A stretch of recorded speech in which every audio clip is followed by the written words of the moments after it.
Hello. How's it going? Everybody doing okay?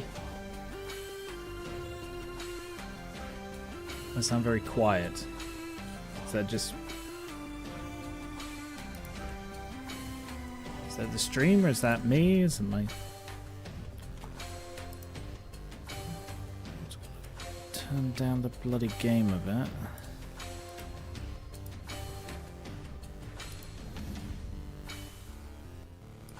I don't know. Does it sound okay? I can't... The game is very noisy, so I've got my headset turned down. It makes me very quiet when I listen to it back.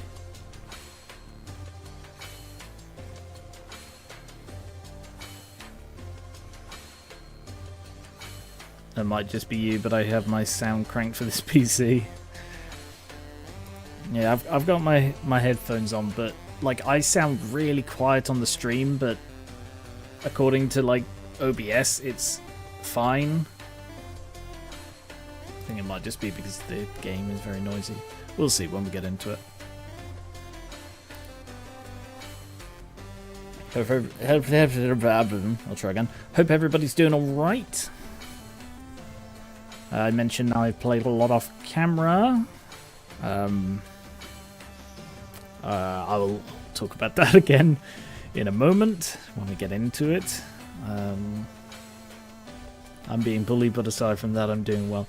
I'm sure Shell is just emulating her idol.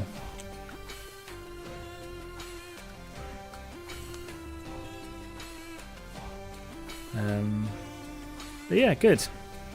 Glad you're doing well. Good to the doing well, not good to the bullying. I turned 22. Wow, Rancher, I thought you were older than that. Damn. Happy birthday. Hope you had a nice day. Did you do anything special?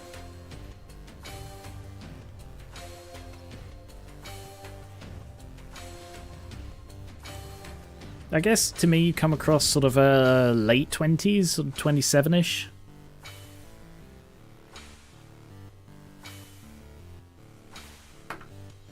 But I'm not a good judge of these things.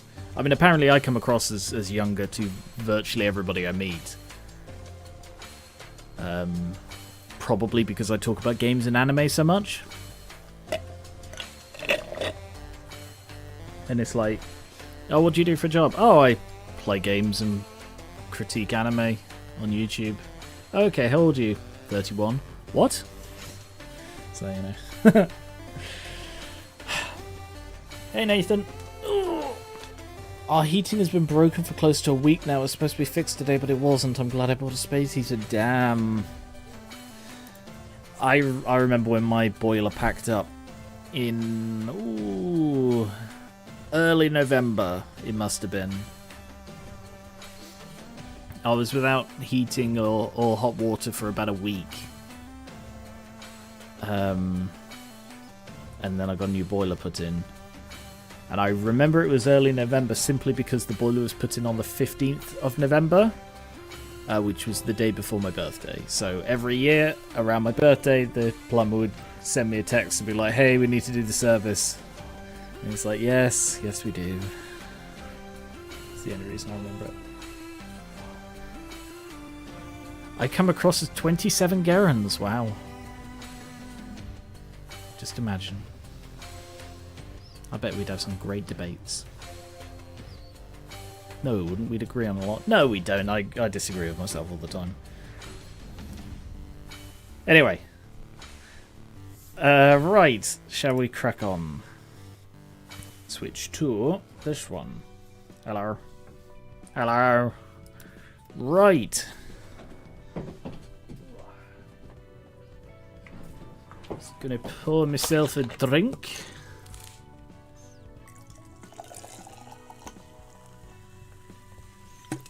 I assumed you were either late 20s or late 30s, but not early 30s. What an unusual guess. Do I have an end of a decade sort of vibe? Not sure how to take that.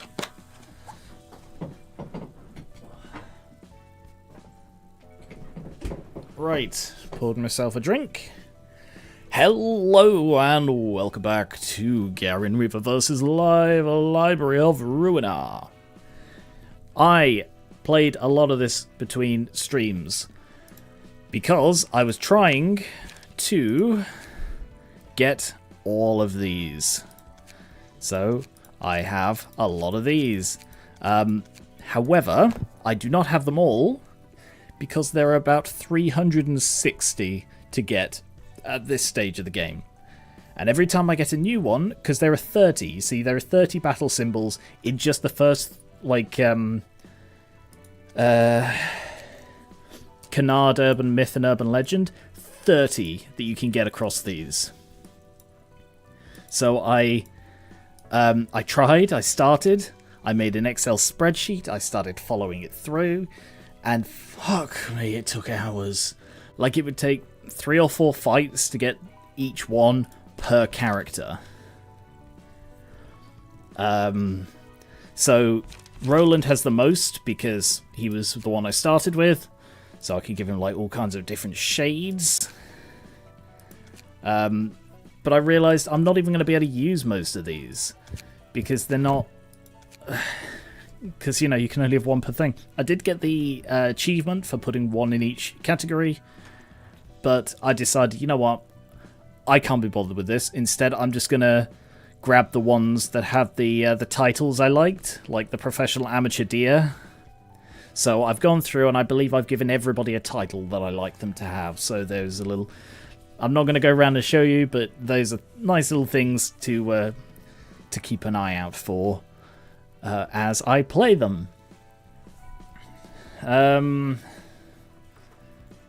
Before we go in, I want to say there's a high chance of a huge trigger warning today. If you're squeamish, don't watch this. No, don't say that. We'll give a warning at the time, and then people can dip out during the thing. It's not a case of, if you're squeamish, don't watch my streams. Run away. But no, we'll give a warning close to the time. Don't burn yourself out. Most battle symbols are for visuals. I didn't burn myself out. I just got bored. And it's like, fuck this. I'm just gonna... Yeah. So I stopped. But I have updated a load of decks. Malkuth. She's had a complete overhaul. I pissed around with Netzak's guys a lot. That's the major changes, because they're the ones, the cards, the burns and the pierce cards are the ones I've had. But yeah, I'm not going to go through those. You'll see them as we get on. Shell, come back. Yeah, I think we're good. I think everybody is fully equipped. I'm actually using 3 of the workshop affiliated fixes with the Solidarity. I didn't think I would, but they're good for when I don't have a specific thing in mind for them, so my extra people tend to get them. Who's this? Is that Dreaming? Yes, it is. That's Dreaming. Didn't recognise you without the squiggle face. Can you specify what kind of squeamish? No, I guess not. We'll get close to the time, and maybe there'll be a vibe that will come across, like the moment you see some people being like, oh, shall we go hunting for some meat? And it's like, yeah, I see where this is going. Yeah, you don't need to tell me where that's going to go. But yeah, we will see. So, where are we up to? I guess this one. I guess just cracking straight on with this. Do we... I don't believe we have any more general receptions to do we? Hey Mimic, burning angles. Are they fetus angles or regular angles? Sort of regular angles. Oh, we do have a general reception. Okay. Is it Pamela? It is not Pamela. Is it Pameli? It is not Pameli. Is it Pamela and Pameli? It is not. Is it Pamela, Pameli, and Oscar? It is.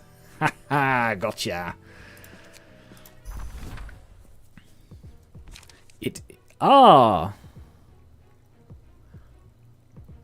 Oh yeah, I forgot about them. Yeah, I forgot about them. Sorry, you've been saying Hanafuda, and I was convinced that was like the fourth one of the things. I mean, I reckon I can do this. Oh, actually, before I do, there is one other thing I want to show off.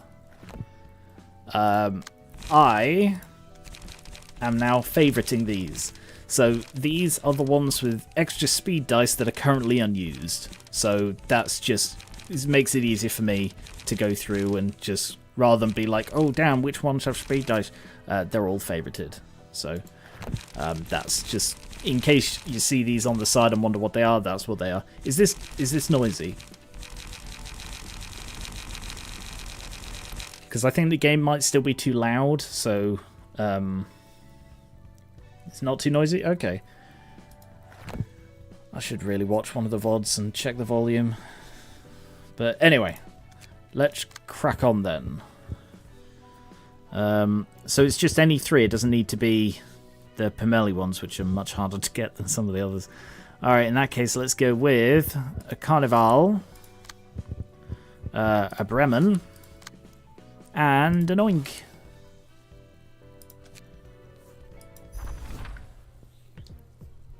And Hod's team. Hod, Larm, Geren, and Ethan are going to do our best against Hanafuda. So, if I recall correctly, these absolutely kicked my ass. What are these? What was their deal? Discarding? Ah, they're an upgrade to the discard build. Good, because Nathan's deck is really quite weak at this stage. I noticed that because one of the battle symbols was like, defeat Olga while wearing Mika or Rain, and I had to use the Mika deck, which Nathan's using, and it wasn't good.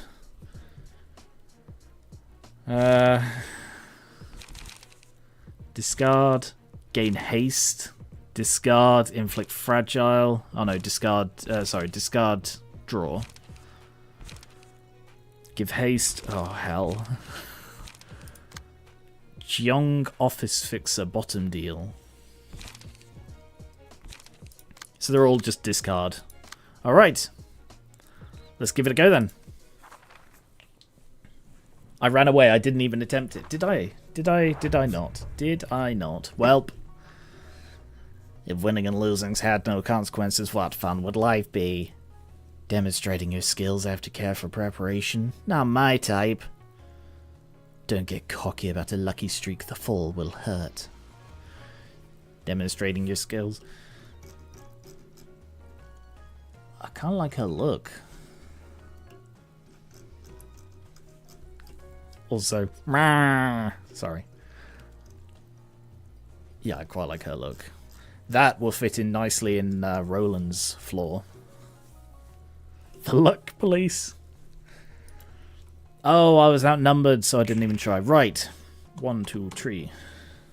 Let's see. Hey, Oatmeal, welcome. How are we doing then? Let's go with Ethan. Ethan is a high cost build, so he is Brawl, but he's more like he's entirely high cost stuff.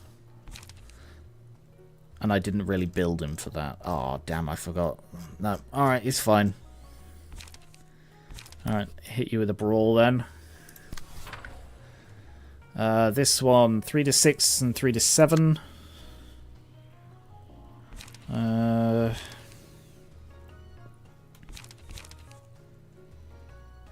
Yeah, I could probably beat that.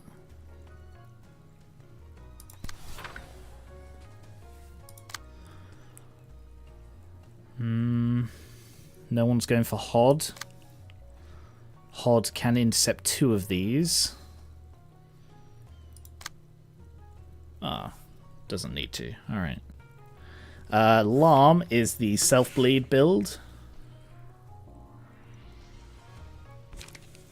What was this one? This is the first one. So this is 3 to 6 and 2 to 6.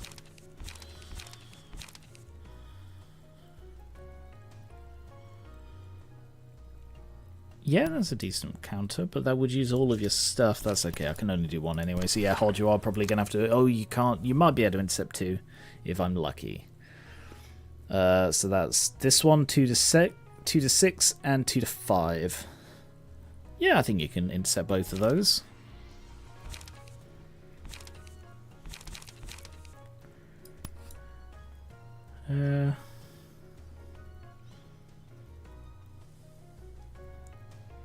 Yeah. And 2 to 5. It's going to have to be clean up. Alright. And then last one here, we have 1 free dice. Oh, damn, sorry. Did that wrong. There.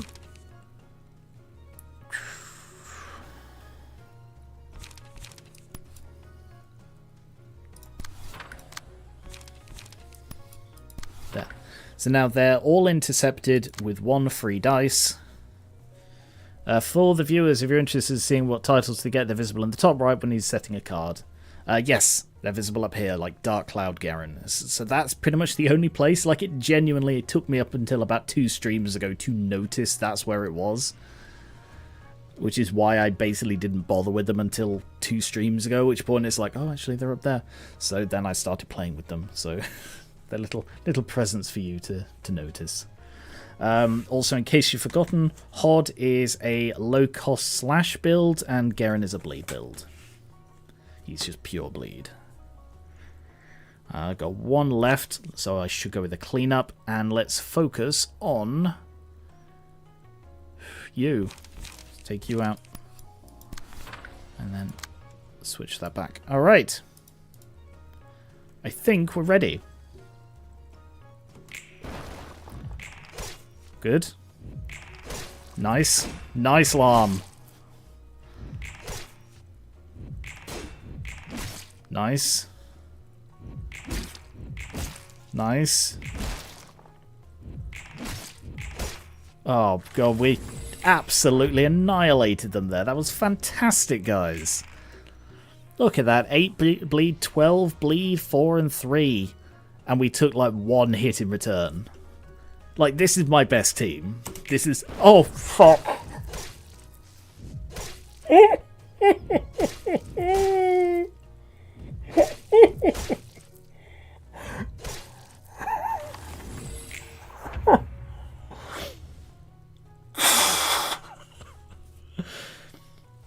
Okay, so what happened there was I forgot I'd already clicked that. I mean... Although I didn't actually hit them at all, Hanafuda is almost down. I swear that was not deliberate. Right. 2 to 5.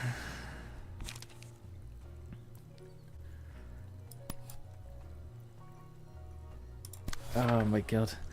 Yeah, I got the achievement in my first battle.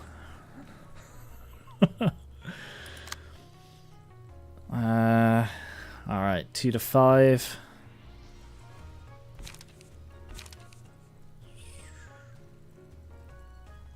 We got some paralysis. Ooh.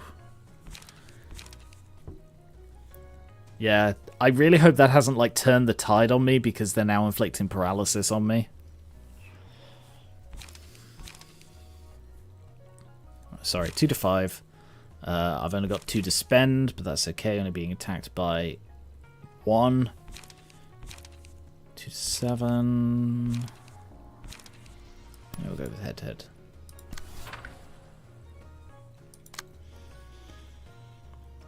Two to 5. To be honest, these aren't that tough. I mean, the haste. What's the haste? Just increase speed values. If the haste is basically all I'm dealing with, I mean, the paralysis is probably the bigger problem than the haste. But they don't seem that tough. Yes, slash. And you 2 to 5. 2 to 8. It could be worse. It was in a 30 to 45 minute fight before I lost at the finish line because I double spaced. Oh, that's tough. I really hope you experiment with other floors and not just use HOD all the time. Have I been doing that, Luca? No, you haven't seen me use HOD for a while. 3 to 5, 2 to 6.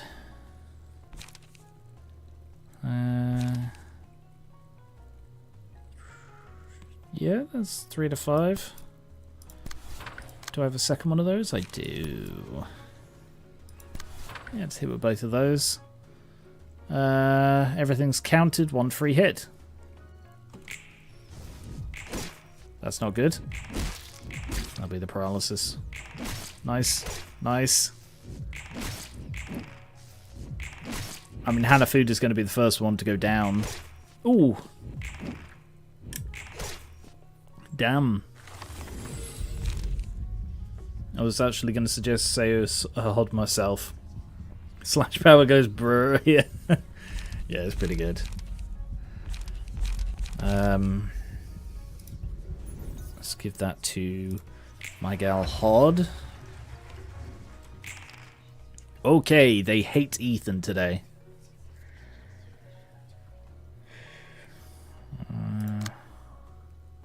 2 to 6. Did I give him a heal? No, I didn't. Thought I did. Alright. The power of hoodies is too strong to pass up. Ah, double spacing and the look of the day are two curses that cannot be lifted.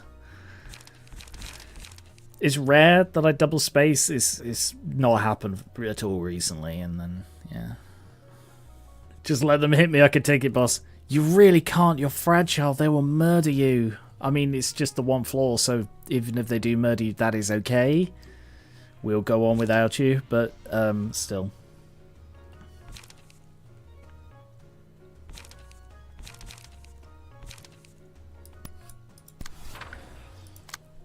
Let's do some intercepting. I can't intercept much because they're all faster. Can intercept her and... Ooh, that's called Sakura. That's really cool. 4+ pages in hand, discard 4 and boost the minimum value of offensive dice by 3. Yikes-o, that's nasty. I can't afford to actually hit her with anything hard, so it's going to block for you. Hey, Luna. Nope, we're in our first fight. If they do murder someone, you can gain some emotion. I mean, that is what it takes. I have to watch my friends get murdered to feel some emotion.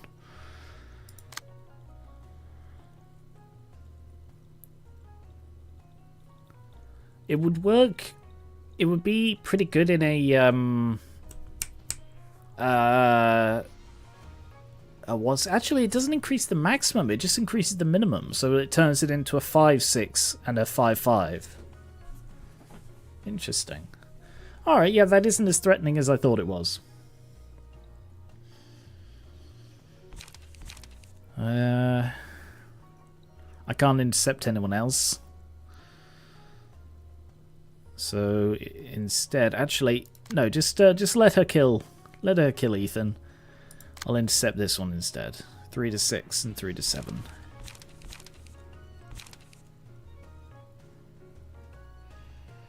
To be honest, I don't really have much.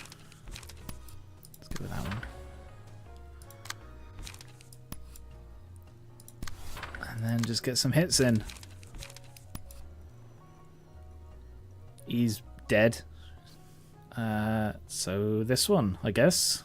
Clean up. No, cleanup's not needed there.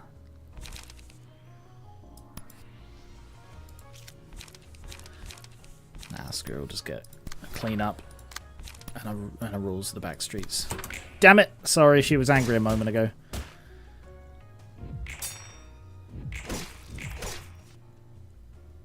Bye, Ethan. Bye, Ethan. Yeah, one down. Yeah, Hanafuda's down. Axe.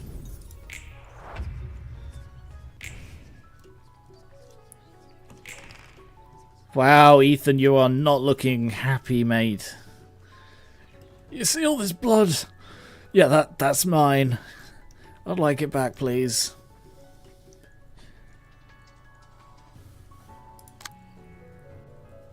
2 to 5. Yeah, these guys have been sort of underwhelming as a threat, to be perfectly honest.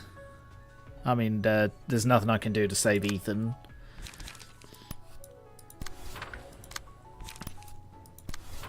But it just means we can wail on the rest. And there's nothing they can do about it. They're pretty screwed, aren't they? They're right total screwed. Just wait for Hod to get angry. Any second. Angry Hod. Bye-bye, Ethan. Ooh.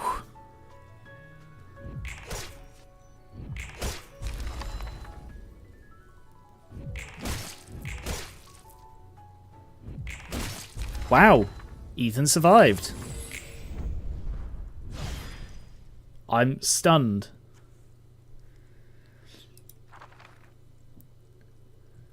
I'm not dead yet.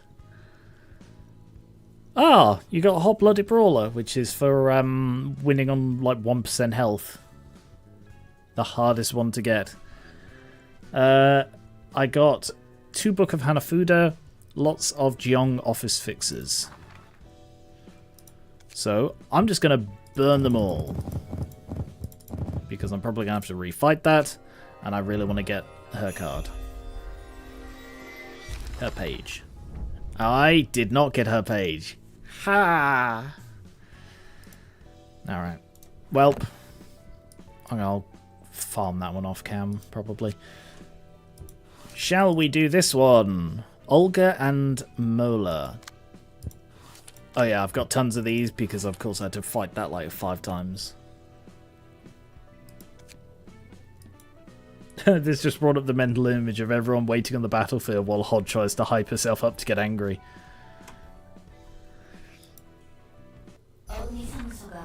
Oh, it's these guys. I remember thinking about these and thinking, I don't remember getting any of the things to do with them, and it's because obviously I lost.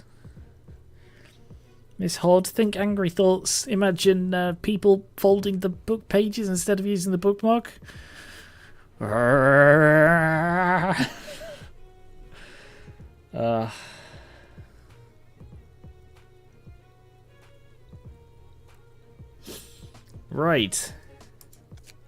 Yeah, the reason I skipped that is we read that last time, or the time before.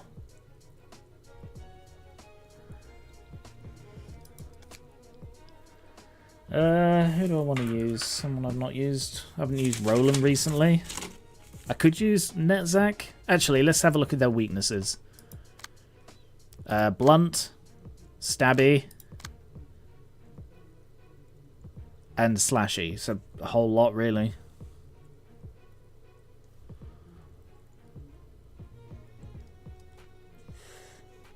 Yeah, it's limited to 3, sadly, so I can't have Luna play. Yeah, alright, let's give Roland a go. What's their deal? Ah, paralysis. Why are the robot ones focused on paralysis? Because the last time we had, apart from the Hanafuda people, the last paralysis we had were the Brotherhood of Irons. Men, people, friends. Like paralysis. That's... I mean, it hits a lot, but that's piddly, frankly.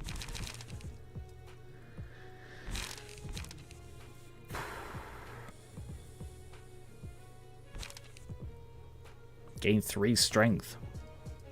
Wow. Okay. I'm looking forward to getting this one. Yeah, probably electricity. Inflict paralysis. Ooh. 2 of those on Clash win inflict paralysis. On hit. Yeah, electric shock. It outright states it. And zap. Inflict paralysis on hit. Wow. She's all about the paralysis then.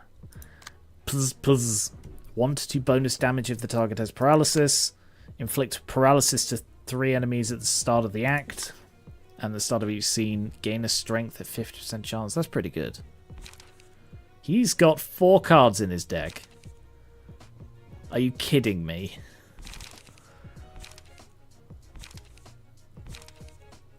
I don't like you, do I? No, precious. No, I don't. Alright, Roland.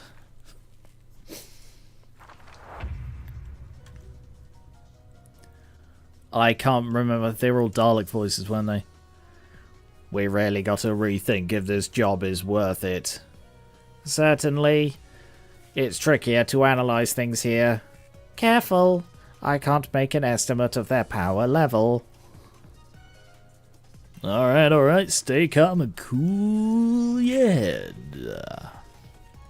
Keep that head cool. Alright. Just frontal dodge then. No, I definitely... I don't know how to do a Cyberman voice. They were Dalek voices. Or at least I was aiming for Dalek. I may have missed, but that's what I was aiming for. 2 to 8 and 2 to 7.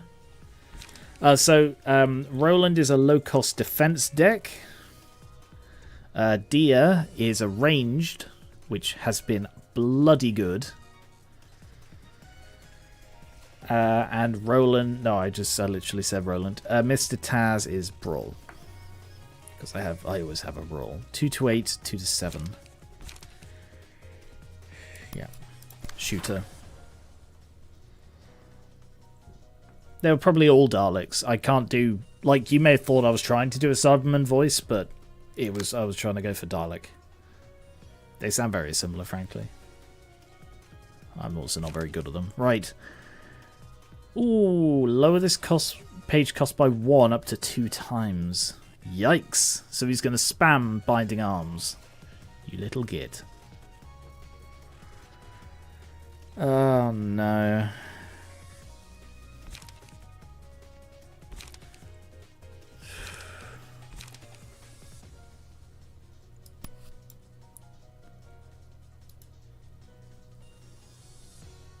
I think that's my best bet.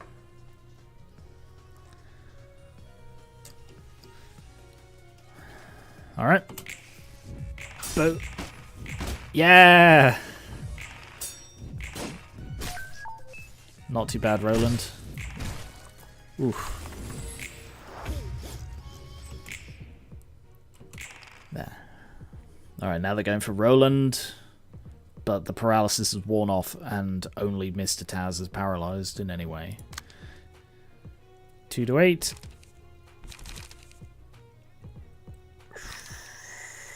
Indiscriminate.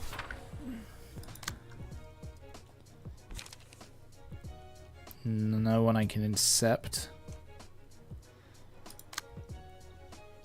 But I can intercept one here, depending on what.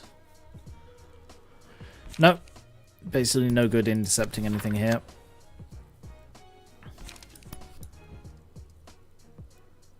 Yeek. I wish it would reflect that. Like, I think that's one criticism I have. That it has all of these effects, but it doesn't reflect them at all on the cards. The cards are always the same. So unless you sort of always check what they have, you don't know what's going to happen, you know? So, like, I wish that changed it so this was, like, 2 to 4 plus 3 or something like that. You know, some dynamic indicator of the strengthening effect.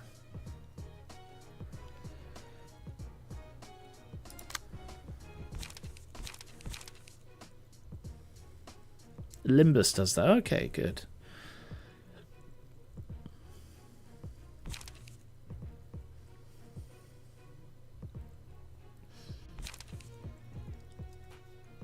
I can't actually afford either of those. Damn. Alright. Best I can do. Boom. Ha! Staggered. Nice. Nice. Nice. Nice. Not. Ooh, not nice. That wasn't brilliant.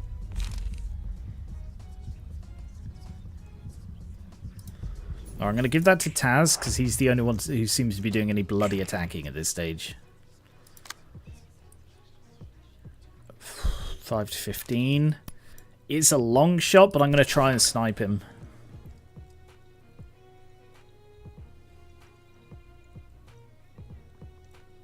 They make funny noises.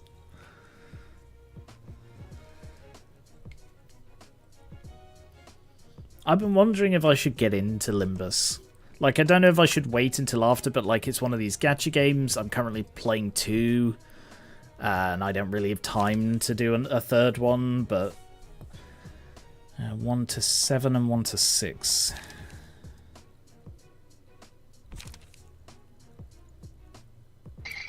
Oh, a Reven just pledged. Thank you, Reven. Taz, Mr. Taz. Who you gonna smash today, Mr. Taz? Probably her. Probably her. And him as well.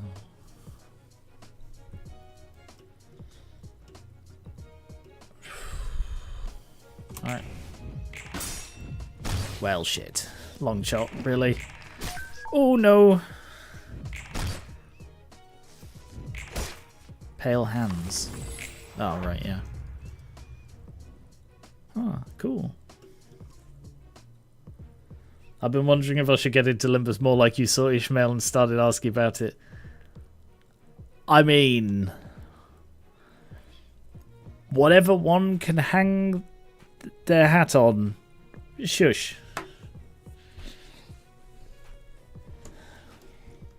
I don't play many gacha, but Limbus doesn't ask for much time. Alright. Does it have a daily login thing? 5 to... oh god, he's just going to start spamming that every freaking turn now. Because he's basically going to draw it every round now. Because he's got 4 cards and he's only ever played that one. Oh, hey Dreaming. Hey Giakai. Welcome. Sorry, I didn't say hi earlier. Oh, bugger eh. Alright, well, I'll go for that one for the strength, I guess. Go indiscriminate. No, actually, change of plan. Can you get him with the indiscriminate shots? Roland, can you intercept this one?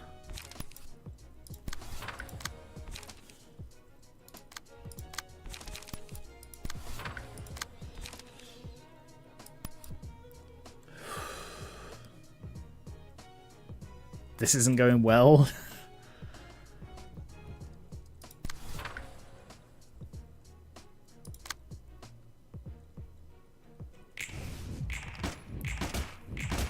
Nice. Not nice enough, but nice.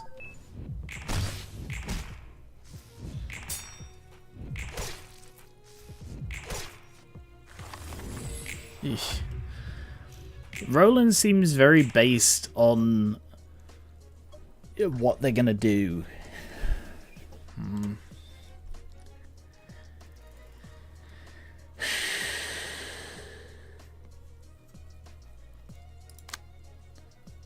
3 to 6, 3 to 5. Hard rehearsal. Can't afford it. Of course not. That would be silly.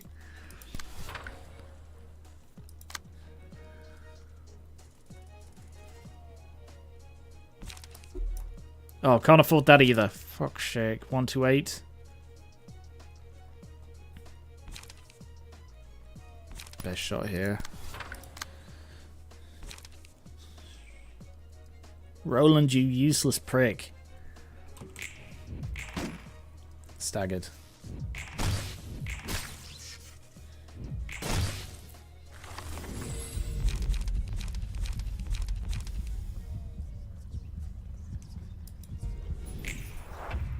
Don't just roll him on my watch, I swear. Well, if he did some bloody... if he helped at all. That's all I ask. Just a little bit of help, man. I don't ask for much. Just the world.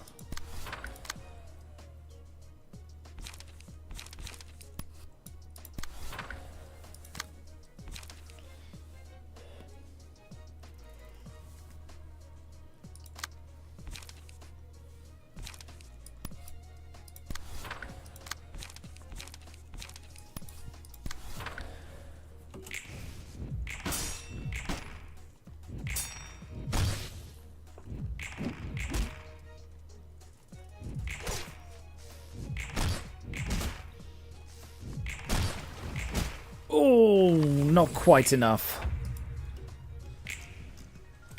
Oh, God. How are these weirdos doing better than Philip? I mean, this isn't my best flaw. Roland is good in certain circumstances where he can bloody turn the tide, but when he can't do that, he's worthless. Because of the way I've built him, Skier, not because of him, he's great, but because of the way I built him, he can't do shit. 1 to 5.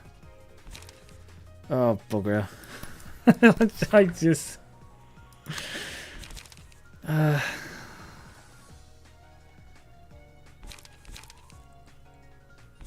Yeah, just kill him.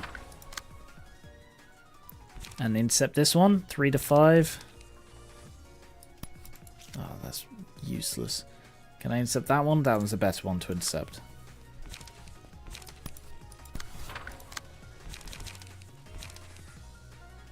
$5 to 18. I'm gonna try and match you.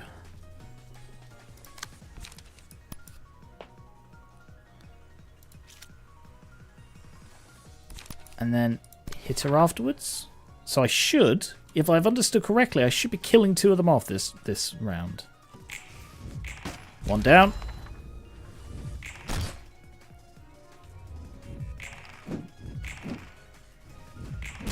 2 down. Good. You can't spread yourself thin and then pass away like butter over too much bread.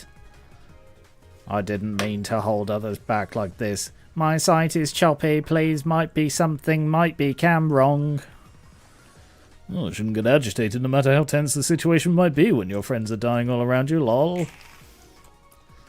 And then he's staggered. It's all over with a headshot. And no one's getting a headshot but you. People die when they're killed. There we go, that wasn't too bad. Even with, you know, Roland here. Lily-livered chick. Okay. I mean, it's brilliant that Deer gets that 5% chance to boost range stagger damage by 1. Oh, wow, so helpful.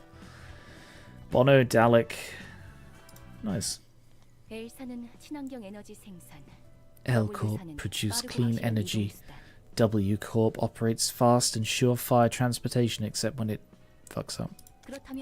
What do you think R Corp's singularity is? I bet it's something that pumps out efficient killing machines, or maybe makes people really like animals. Something, I don't know, gives them animal genes so the rabbit team can hop around and sniff things. I don't know what rabbits do. Never seen a rabbit. Don't you know more about it since you used R-Corp services? As I've said multiple times before, such details are beyond my knowledge. I had little interest in finding out back then. Still, from what I observed of them, considering the amount of their rabbits and the combat power of each unit, you're probably correct. They were not exceptionally strong, but they did a fine job at grazing the grass inside the facility. Wow. Dreaming. Saying that right before I got that line. If you knew that line was coming up, thin ice. I wonder what the principle behind it is. Hell if I know. I'm not an executive of R-Corp or anything. Well, that saying that makes it sound like you are, because obviously I wouldn't think you are, but then you saying, oh, I'm not, makes it sound like you are. Every wing keeps its singularity under tight wraps. Take the distortion and abnormalities, for instance. Only the results are seen and not the process. The same goes for the other singularities. So everyone simply consumes the end results without knowing the process. It's easier on the mind that way. There's no point asking questions about technology unless they encounter problems using it. Yeah, that's calling everyone out, isn't it? People just spend money and get its worth. There's no real reason for questioning how things work. Wasn't it the same with L Corp? You're right, it was the same. All we needed was the result. Didn't matter how many were sacrificed in the process. See, the other wings aren't going to be any different from that. Oh, Yesod and Malkuth. The singing machine. That's the one that you feed people to, right? And Fairy Festival, I remember that one. Cool. Okay. I'm seeing a theme. Metallic ringing, helper robot, singing machine. Because it's technological science. Oh! It's technological science! Floor of History, what's that one? The Fairy Festival. Hers are all like children's ones, like the Little Match Girl and the Teddy Bear and the Fairies. His are science-based, apart from the murder of some reason. Hers, I don't know the theme of that one yet. This is bloody cosmic horror, and this is blood. Roland and his blood. Oh, don't get him started on. Oh, don't try to talk to Roland about blood. He'll just. Oh god, he'll never stop. Let's just play with some fairies. Fuck, what? Huh. Well. That, cognition filter really pulled its weight, didn't it?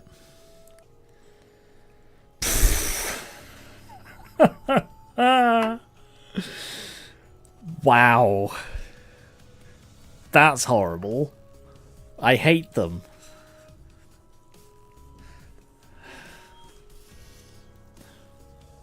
It's gotten skinny now. Used to follow me around and care for me. I loved it. I would feed it chips. You still thought it was doing that for our benefit? That one used to keep its food fresh by caring for them. Oh, yeah. It could be because they're starved, but... Alright, fairy mass. Care. At the start of each scene, recover 10 HP, but doesn't drop below 1 until the queen dies. Are they all that? Yes. If an ally with prepared meat status is 1 HP, consume it and gain 10 fragile, feeble, and disarm for the duration of the scene. If HP goes down to 25, kill all allies and gain 30 strength at the end of the scene if no other allies are present. Okay. Well. What are they doing? Give prepared meat to an ally? Okay. Inflict bleed. Inflict bleed. Inflict bleed. Wing beat. Queen's decree. Alright then.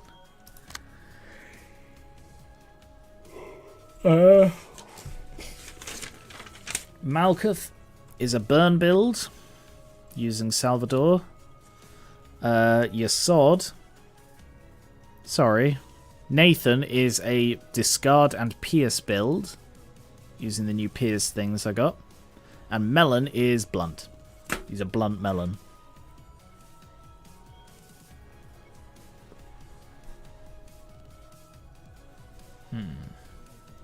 Right. Let's go for the one that's going to hurt.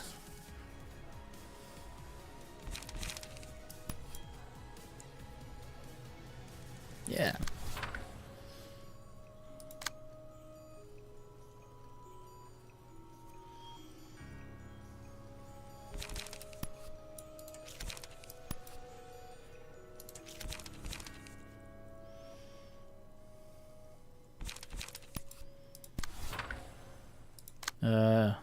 Can't intercept them, they're quite fast.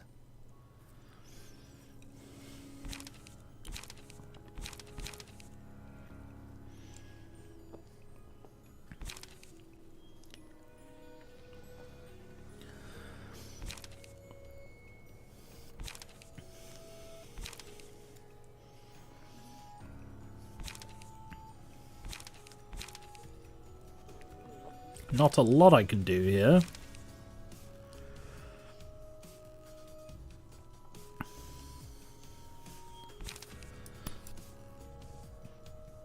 Guess go for that one.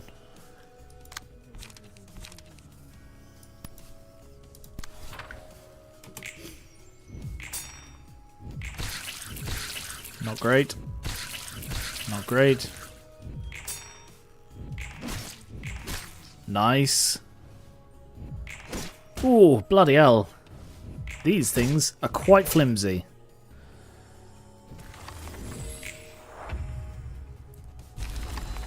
Oh, okay, it just ate one of its buddies. Oh, I get to find out what disarm does. Decrease the power of defensive dice. Decrease the power of offensive dice. And take extra. Alright, well, everybody, hit that bloody bug.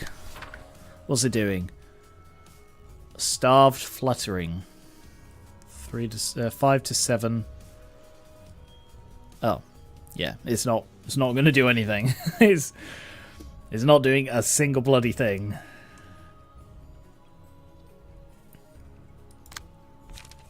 What's that one doing? Yeah, it's feather shield. That one.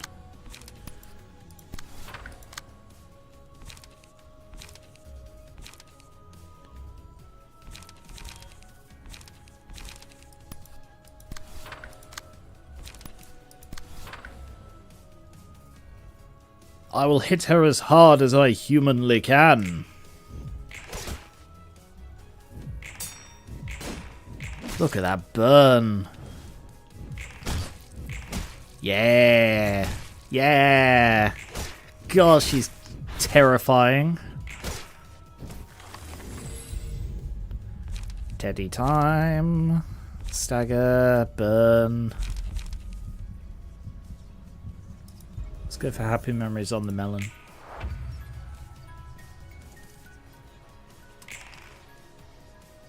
Okay.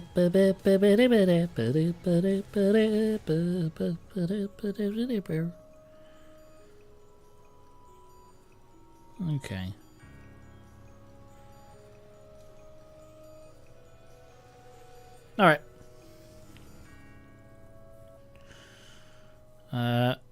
Get prepared meat.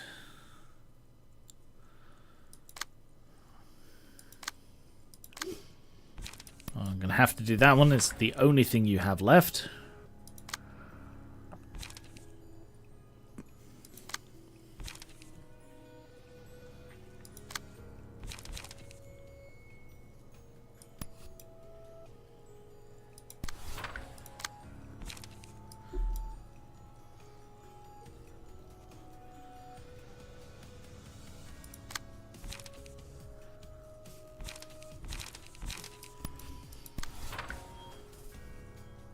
All right.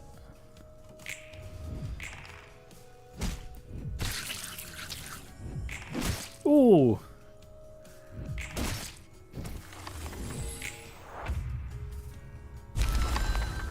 Yep, ate everything. Clearing the field for me to kill her.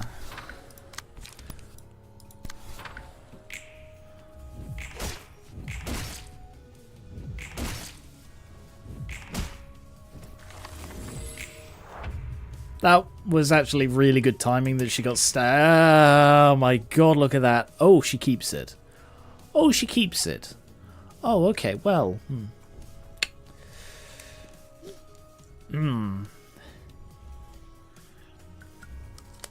That is not ideal. Feather. Oh, you have nothing. You have nothing left. Okay. Cool.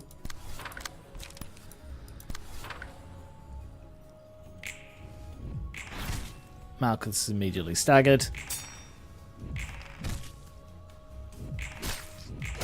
Ooh. Yeah, she's dead.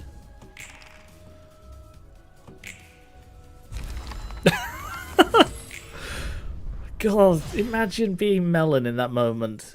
It's like Malkuth's like, "Don't attack," and Melon's like, "Really?" Looking at me. Don't attack. Trust me. And then it dives at Melon and then just burns away.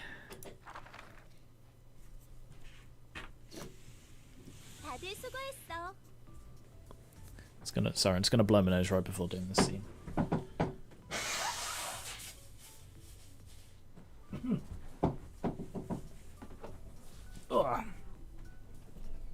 Hey, Eurist. It's quite a spectacle when the last passive triggers, though not like this fight is hard or long, so losing doesn't feel too bad. True. Yeah, cool. Good work, everyone. Cheerful as always, Malkuth. What are you up to? Oh, hi, Roland. I was just having a training session with the assistant librarians. We killed some fairies. Sounds fun. I guess you're good friends with each other? They were my employees back in LobCorp. Back then, I could only assist from the back seat rather than on the field. It's nice to be able to work alongside them this time around. I'm going to sneeze again. Any minute I'm going to sneeze. No, apparently not. Former co-workers from Lobotomy Corp, huh? Must be refreshing. It sure is. I used to push them too hard because of my faulty mindset. But it'll be different this time. We'll start with the things we can do one at a time. Face the past and build the future. I like this quote. It feels like a good way to summarize the essence of history. It's similar to something I would hear before, too. You ain't wrong, but there aren't too many people who can actually learn from history these days. The lessons seem obvious, but putting them into action is the hard part. I've been thinking about the past a lot. I was a person called Elijah. That was your first life? Yep. Born in the nest as an ordinary citizen, went to an ordinary school. I wasn't anyone special, I wasn't richer than most people, and I didn't really have any special talent in any field. The people in the nest where Elijah lived, they all seemed to have lost focus in life, spacing out and staring into empty places. Everyone only saw black and white things.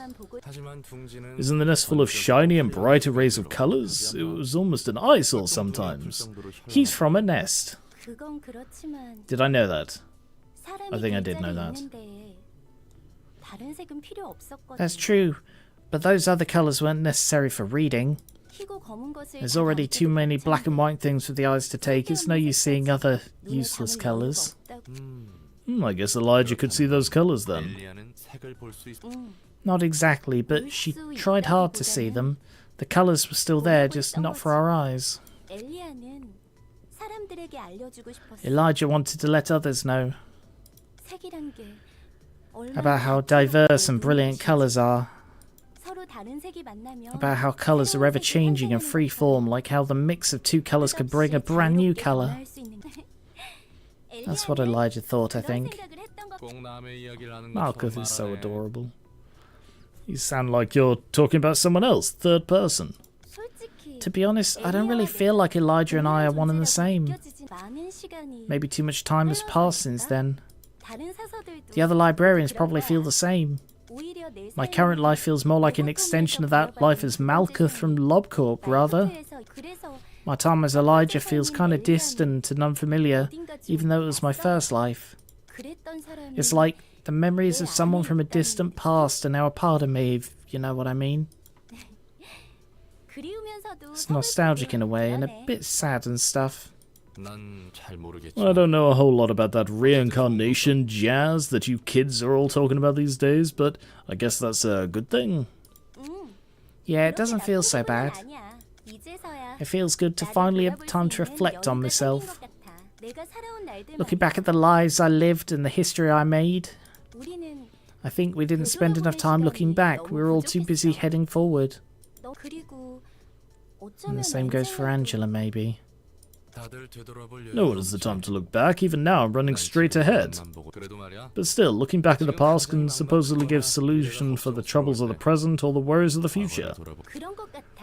I think that's correct. Although I'm not sure I can find the solution for the problems we're facing right now. Well, the problems we're facing right now are ones that we are actively causing, but okay. I think I'm getting close to finding the answer for what Angela said to me before. About who you were and how you wanted to live. Mm-hmm. I don't really have what I could call a dream at that time. But things are different now. If I were to dream of what I'd do after this, I think I would have wanted to be an architect, maybe. You know, the person who designs buildings and oversees the process of construction until it's finished. Huh. I guess great empires weren't built in a day. Of course it wasn't. You have to start with designing the most beautiful exterior that can be created within the functional limitations. That sounds complicated. Did you know, Roland? There's this phrase, we shape our buildings, thereafter they shape us. It may be too late to change the people who've lived so far, but what influence will the structures of the city have on future residents as they grow up? If I were to make a building with colours that'll be remembered by everyone. Those are the thoughts I had. I'm sure you'll do a great job if you get the chance, Malkuth. Sounds like the job would fit you well too. Haha, thanks. Maybe you should reflect on your own past like I did, Roland. It'll be a helpful exercise. My eyes are always fixed on the past. That dead wife of mine. Don't know if I mentioned her, but I have a dead wife. Anyway, hope you can realise the dream of becoming an architect. Oh, Malkuth.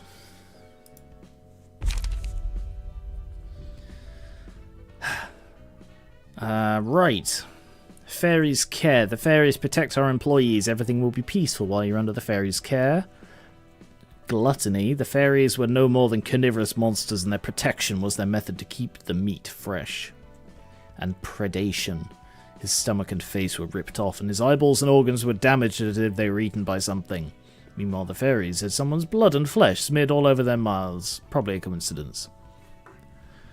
Single ally for 3 scenes to recover 50% of max health. If the librarian is hit 3 times, lose a load of health. When attacking a target who already took damage on the same scene, deal extra damage. All allies except the selected lose 10. The librarian recovers as much. Okay, gains 3 strength and haste. Interesting.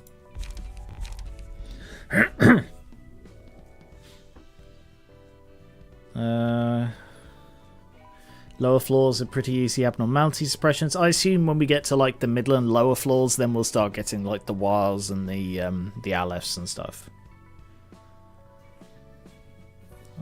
Like if I had to guess, and do not confirm or deny this, if I had to guess where a certain little flesh dog is going to show up, it will probably be in the one skier ones. Just educated guess. You probably visited a nest at some point. Of course, the redhead caught Garen's attention. Hey now. Ishmael is cute. I don't know how we got onto this topic. I don't disapprove. So I just don't know how we got here. Being a pain in the ass of any structural engineer you encounter. Oh dear, Roland. I feel like Malkuth's idea of memorable coloured buildings will probably be something absolutely eye-searing. Right. Yes, so we have a slot in Malkuth's team if anybody wants it.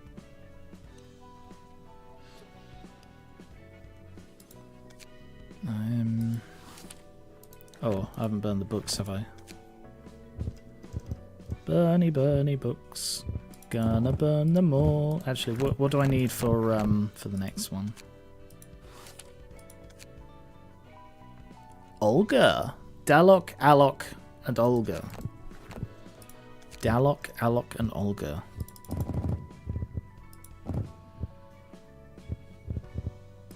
It's going to burn all the spares then. You get so few books at this stage. I might have to put on that that grime mod at this bloody rate. Bono. Oh, his arms aren't part of it.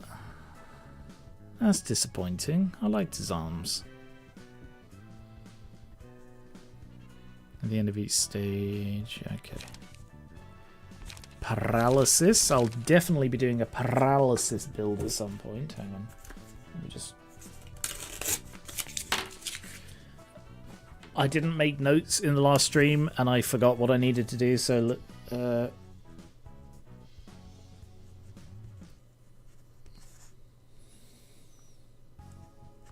Paralysis build. Discard.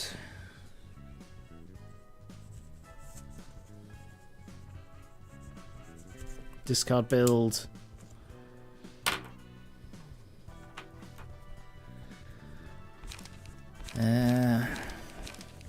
Yeah. Cool. Ryan canonically having dark red hair. Think Lance from Epic Battle Fantasy. You know what? Funny you should bring that up. It's like the 10-year anniversary of EBF 4. Or I think it's 4. And I'm like, no way. It can't possibly have been 10 years since EBF 4 came out. Because I played it shortly after it came out, I think. And I can't believe it's been 10 years. I really should play those games on stream or video. Epic Battle 4 and 5 are fantastic. 3 was alright. 3 was before they really hit their stride. 4 was spectacular. 5 was spectacular polished. And yet, I enjoyed 4 more. I don't know why. I don't think I liked the soft reboot. Anyway. Skier can hook you up if need be. It's not a big cheat. You still need to win the fights anyways. We can hold it until we do your sod's floor. Did anyone claim? No one did they? No one claimed the Malkuth one.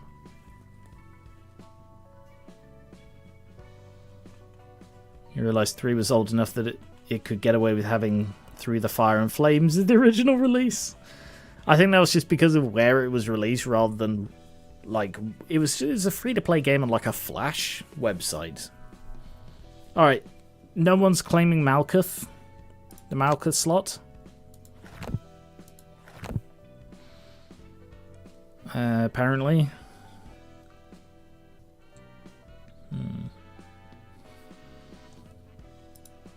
Let's do the singing machine.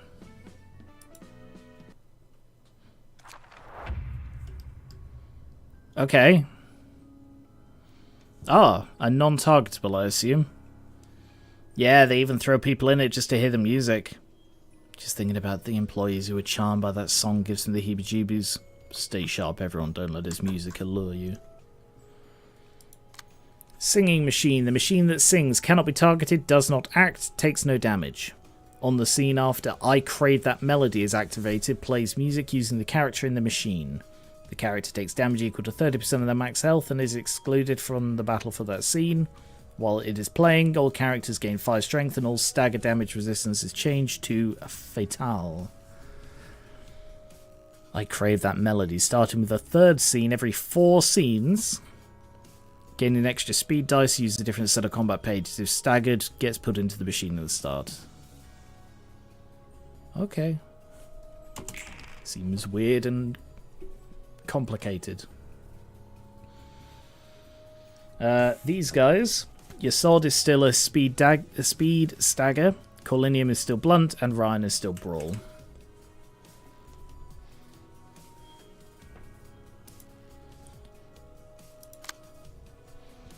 Trembling motion. On clash, lose, inflict feeble, and disarm. Okay. Alright. They're actually tough, and that thing has a lot of health.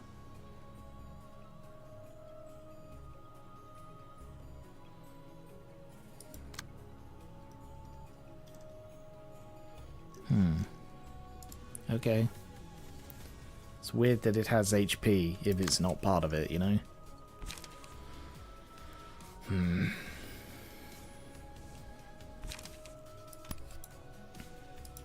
Hit that one. Nope. Hit that one.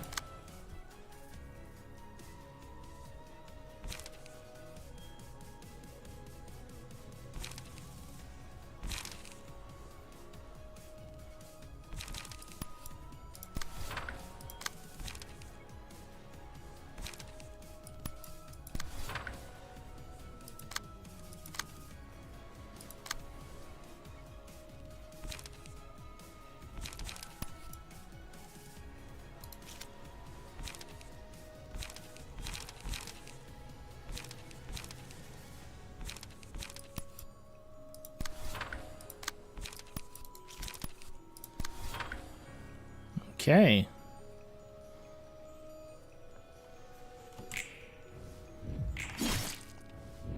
Look at his face. I don't like them. These guys are taking very little damage. Because they're bloody... Oh, normal and everything, but no stagger. So I can't stagger the pricks. That's annoying. Alright. Durandal! Hey, Durandal! Oh, he left. Oh. Singing Machine is my rival in Lobco. It ruins so many nice facilities. Okay. 1 to 4. I mean, these guys don't seem tough, but I assume it's the Singing Machine that's going to be the annoying one. So it's just, I have to wait for the performance. That seems to be the job here. This seems weird. They're going for your sword. That's okay, I can intercept one of them. 2 to 5. 2 to 5.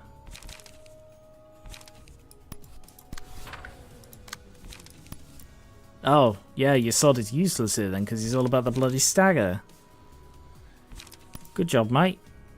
You failed. Alright, let's focus one then.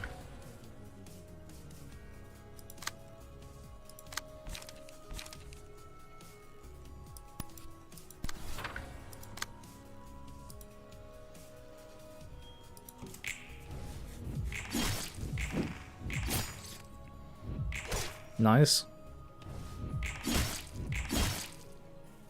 He took stagger damage. They're taking stagger.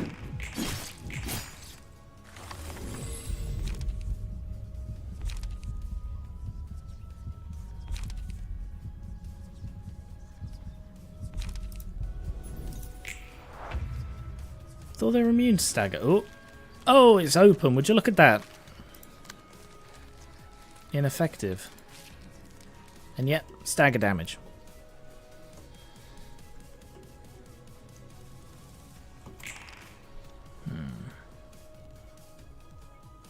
Oh, what the hell? Oh, they have different things on this turn.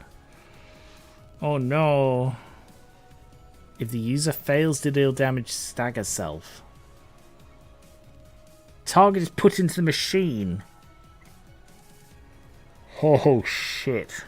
Okay. Well, that's bad, isn't it?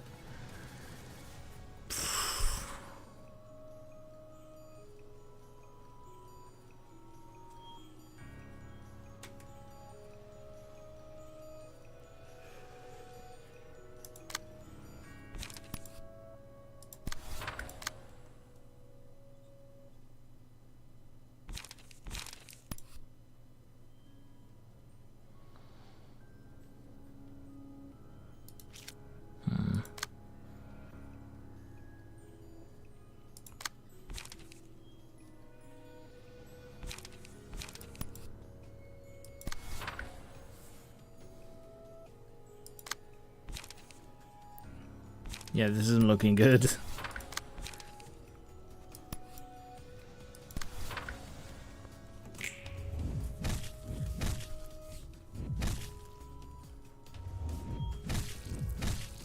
God damn. Well, Colinium's in the machine. Oh, God.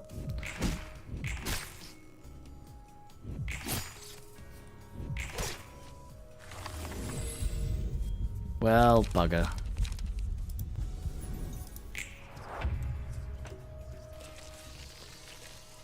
Colinium's getting minced. And the screen is covered in lots of stupid stuff. Your sword is built terribly because he can't fight. Damn.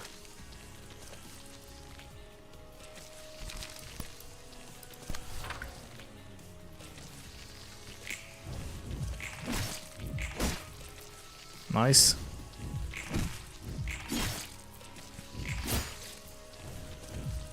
No, he's staggered. He's almost dead.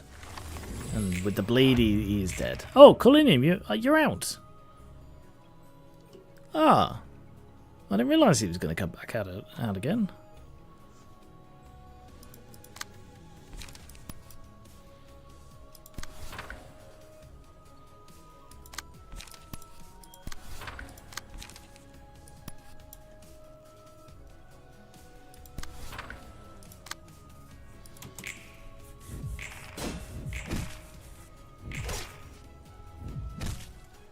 He survived on 1 health.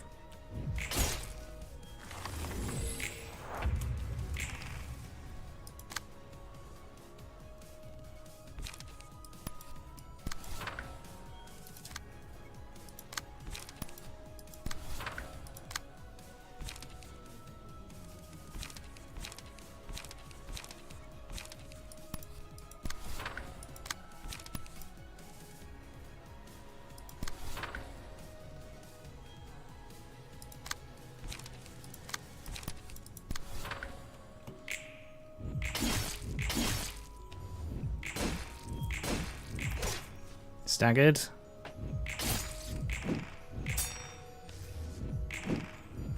He's actually gaining HP back. They're just nuts.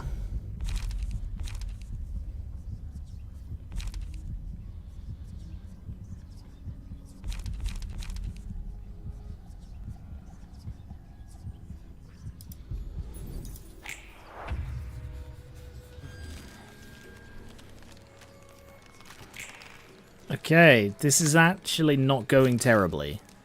Oh, now it's going to go terribly. Well, at least they're targeting Ryan. You know, that's a plus.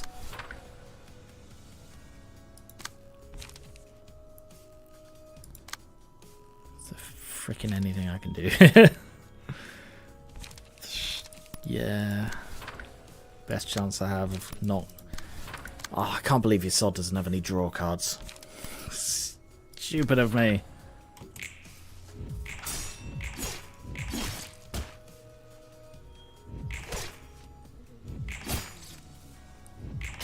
At least none of ours went into the machine. You know what they say? One of ours goes in the machine, one of theirs goes in the machine. Doesn't quite have the same ring to it. Okay. Great. Nothing I could have done in that scene at all. I suppose it gave me a chance to draw, didn't it? Alright.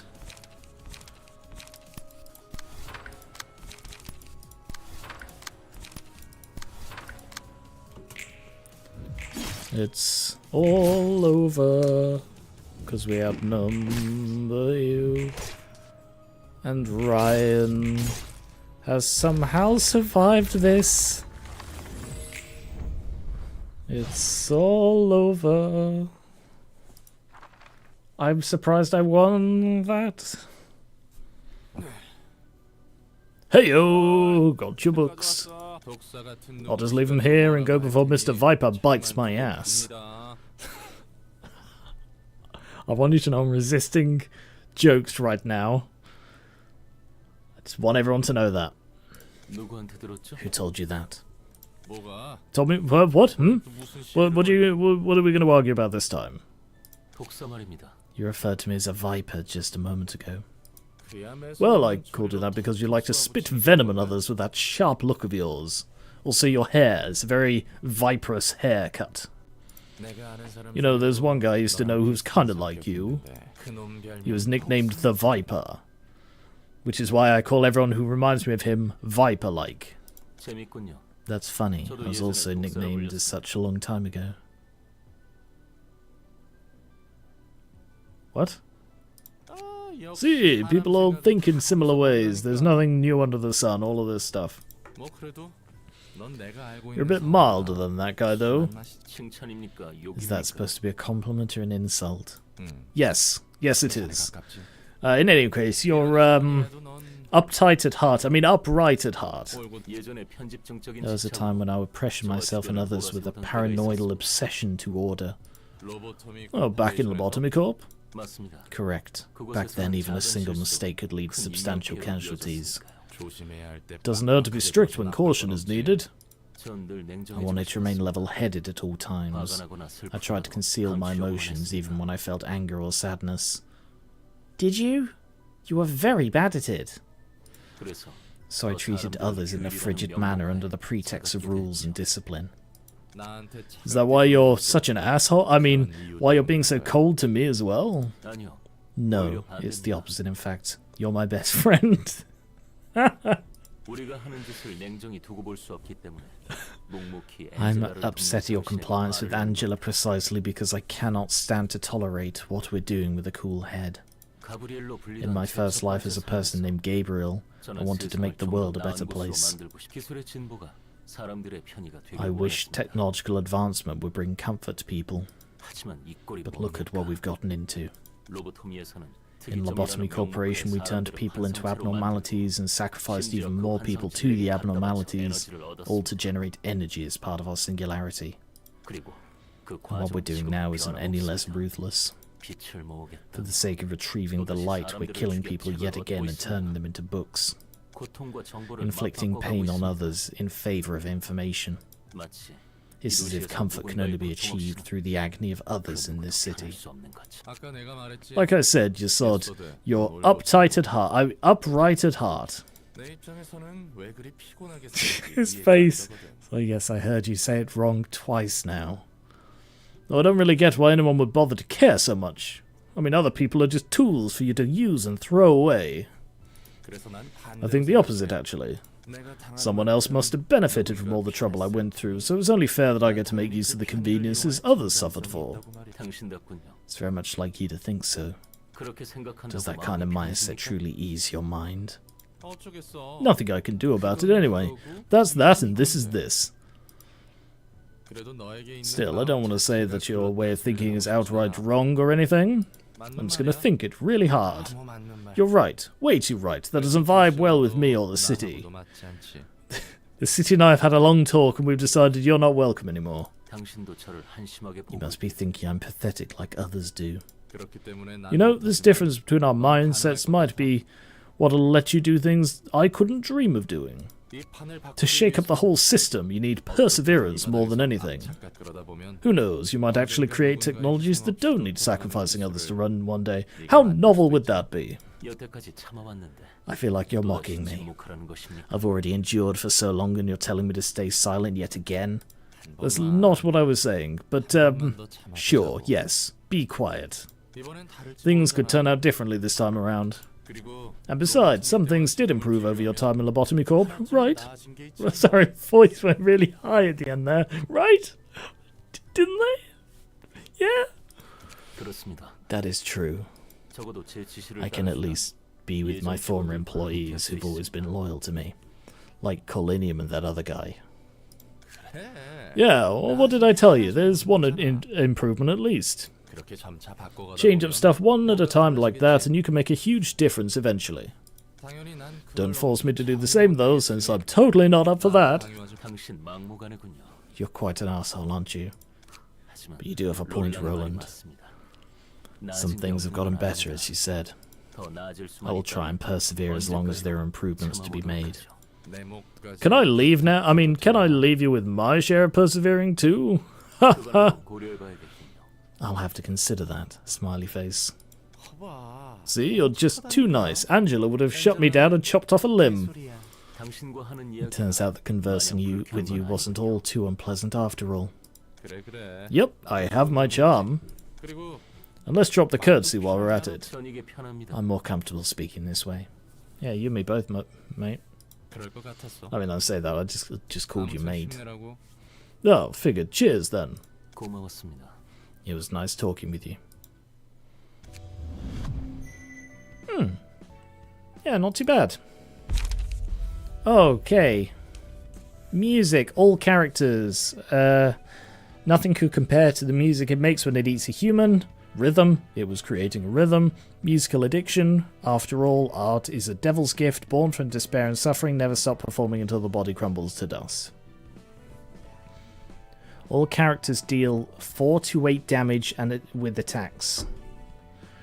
They also suffer 4 to 8 stagger upon taking a hit. Okay. For the duration of the battle, gain... Oh, that's a 3, the music. For the duration of the battle, gain 1 rhythm at the start of each scene. Whenever a character with rhythm makes a successful attack, a random character gains 1 rhythm. Rhythm, gain a strength, take additional stagger. After all... Oh no, I read that. Offensive dice gain 1 to 3, defensive dice roll 1. Okay. Right. Interesting. Oh, a new floor! Sorry, before we move on to this, I'm just going to read the chat. Because I blank the chat when I'm reading this, so I can keep the flow of the cutscene. You're abnormally good at keeping agents on the brink of death. Damn it, you stole my joke. I don't know which joke that was. The uptight. A long time ago, says the man nicknamed that as recently as Lobcorp. I mean, Lobcorp, it was recent, but at the same time, it was also a very long recent. He said the line. Roland is the worst take sometimes. This is why I wanted you to finish the row before doing columns. Ah, well. Floor of Natural Sciences, huh? That's the 5th floor we're opening. His patron librarian is Tiphereth. What's up with all these weird names? Hello, Tiphereth. Are you there? Okay, she looks older than she did. Shut it. Huh? I'm standing right in front of you. Where do you think you're looking? What? But you're a child. I mean, she looks a little bit older than a child. I'd say she looks around 12, where... I don't know how old she was supposed to be. I think she was around, like... She looked around 8 to me before, so she does look like she is a bit older. You're totally a kid. I'm actually a lot taller than I used to be. Yeah, see, I called it. I'm a lot taller than I used to be, you know. Oh, compared to your past self in Lobotomy Corp? No, I mean compared to my first life. I was an actual kid back then. But it looks like I woke up with an older body this time. Oh, I'm glad I'm not mad. I'm not sure if it was the library's powers or Angela's thoughtfulness, as this body should be better suited for librarian work, so I'm cool with it either way. Although if it actually took all the years I've lived into account, I'd have to look a bit older. Putting that aside, isn't it a little rude to punch someone you just met in the face? That is a terribly phrased sentence. Punch someone in the face that someone you just met in the... Yeah. I can't... At the moment my brain is failing and I can't work out the correct way that sentence should be, but that's not it. This has given me flashbacks to that time Angela chopped off all of my arms and limbs and called me a worm. Sorry, that made me laugh. That's because you're being a clumsy dork. What's your name, anyway? Roland. Previously a fixer scraping at the bottom of the barrel who has probably been to a nest, maybe lived there, has connections with loads of high-ranking fixers and at least one corporation. But no, I'm at the bottom of the barrel. Current status, helping Angela. I suppose you've already met the ones at the upper layer. Upper layer? I thought I was going up, not down. Right, it will be the lower floors this time around. Still, you get what I mean, so just roll with it. Sheesh, aren't you the sassy one? What is this sassy child doing here?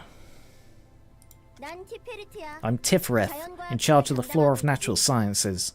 I thought doing science required thinking, though. I like her. She's adorable and angry. Oh no you don't, you silly little thing. You're pretty brisk with throwing punches, but it's not quite as quick as someone I used to know. Who? His wife? Or someone else? I don't know, he knows so many people. Stop looking down on me, will you? I heard a lot of stuff about science in my past workplace, you know? I'm probably a lot older than you in actual age, too. What's the point of being older if that doesn't reflect your words and actions, little miss? Huh. How's Angela doing anyway? Curious as always. She almost feels like a child sometimes. That's understandable, I suppose. Angela lived her whole life in a basement after all. Yeah, she said she never even got to see outside.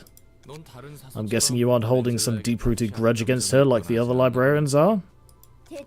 I roughly know what she went through. I thought she was just cruel, but I could see some events of the past while I was asleep.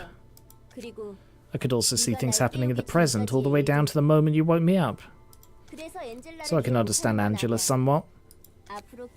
I'm pretty sure the librarians who are still asleep all have a grasp on what's going on as well. That way we don't have to spend ages catching everyone up with a load of boring exposition that the audience already knows. Though the idiots on the upper layer, I mean the lower floors, still seem kinda confused. So, you agree with Angela's choice? It depends on the one final choice she'll make at the end of this the end of this. I'm willing to help her out for now, at least. Our primary goal is the same, all things considered. To complete the library. Yep, the light is only truly meaningful if it shines for 7 days straight. Boy, is it refreshing to meet an amicable librarian for once.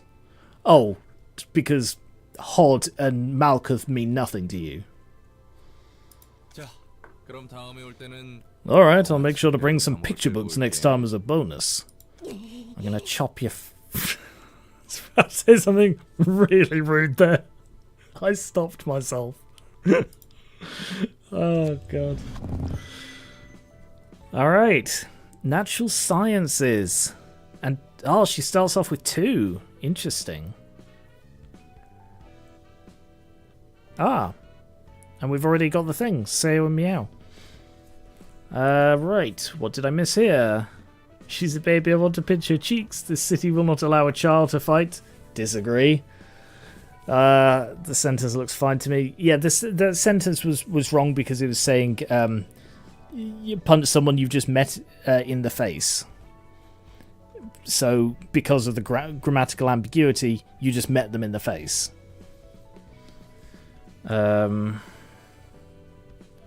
Let's be honest, it's the city. Child fighting rings are definitely a thing and legal.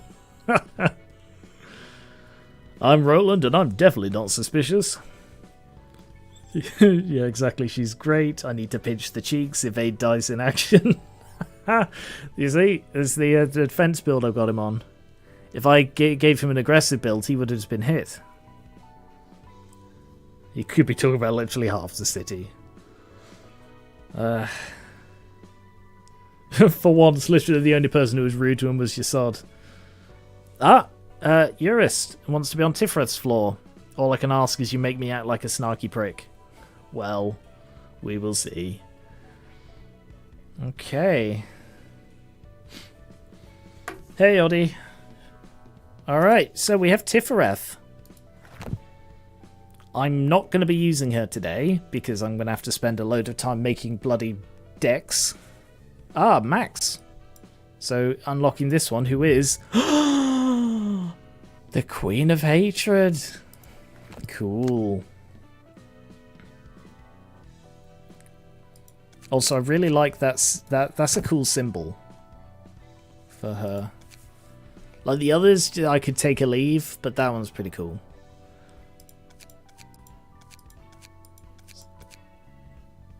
Oh yeah, so we have a spare slot with Malkuth, a spare slot with Yasod, and minus the Eurist one spare slot here. So let's customize this one. Eurist, newbie Eurist. Let's make you a redhead.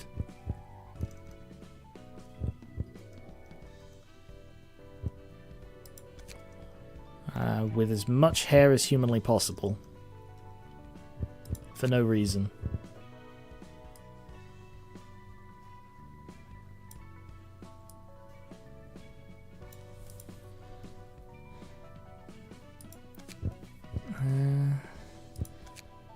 Angry face. Yeah, that's a good face.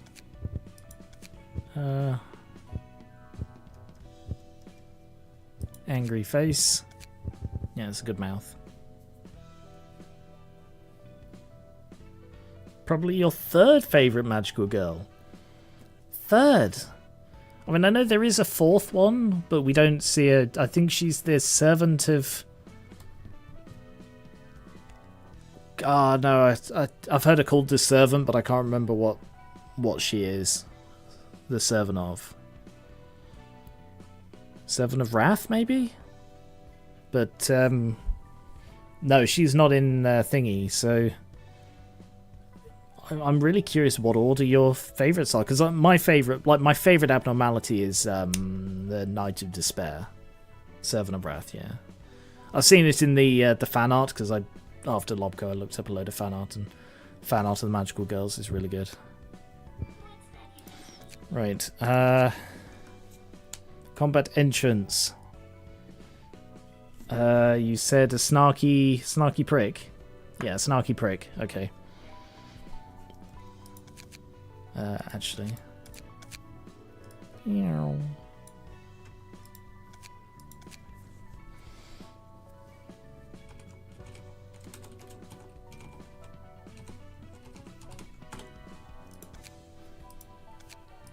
Victory cry.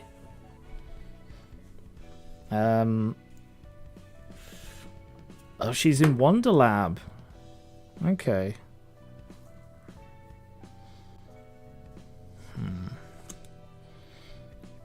Yeah, that's true. They start off with... oh! Oatmeal wants the Malkuth spot. Sure. Yeah. Sounds good. I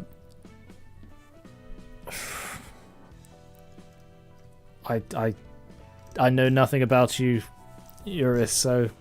Snarky. Yeah.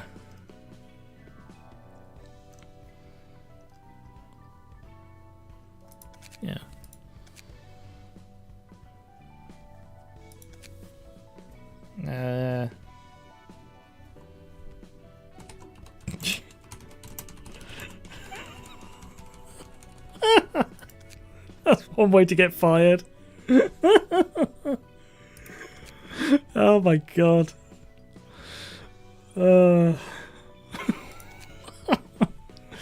On ally death.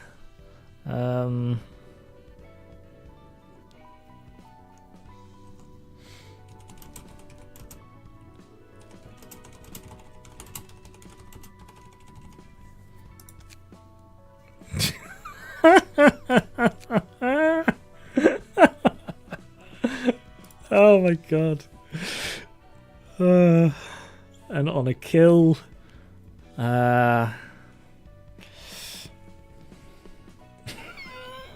What you do, my man, like daddy's toast? Oh, bloody hell.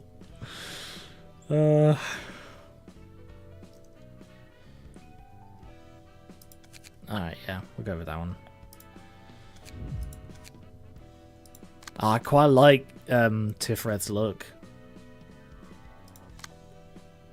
So I just can't help but see these as banana coats. Alright, so we have one spare Tiphereth, we still have a spare Yesod, and we had Oatmeal claim the Malkuth spot.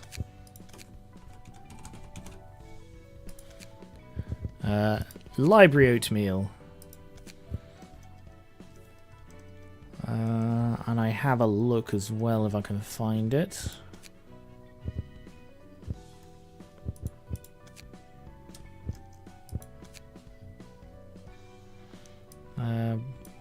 What colour is Oatmeal?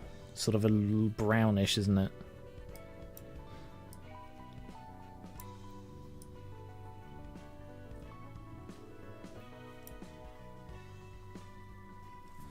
You can check the Sephiroth's and Roland's canonical heights by checking the appearance. That is a good point, actually. Because is this in centimetres? 163.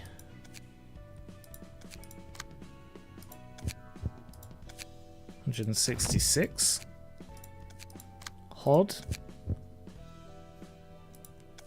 160. She's adorably tiny.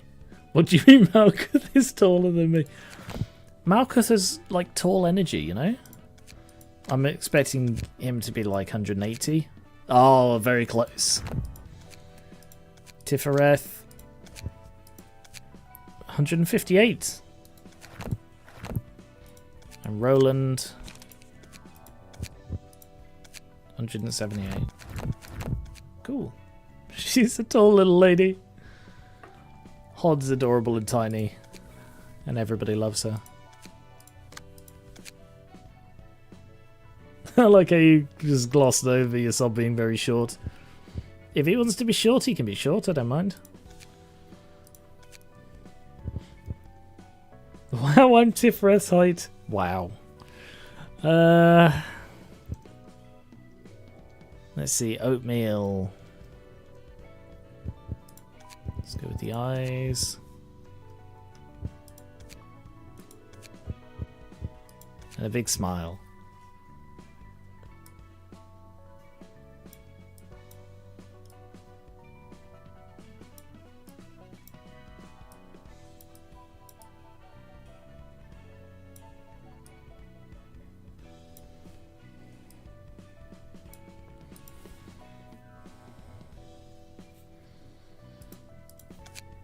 Maybe a little bit taller. Big bowl of oatmeal.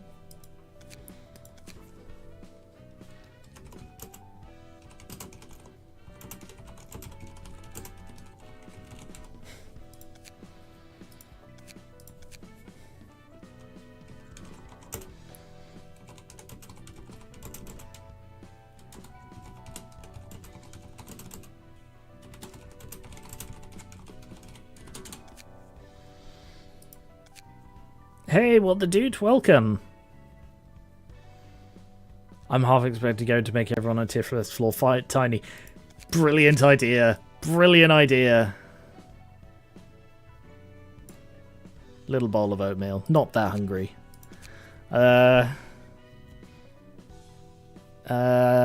Yes, we have an open slot. We have 2 open slots. One with Yesod, one with Tiphereth. Oh, sorry. This is Malkuth's floor, isn't it? Sorry. Never mind. Big bowl of oatmeal again. I'm getting confused. Death.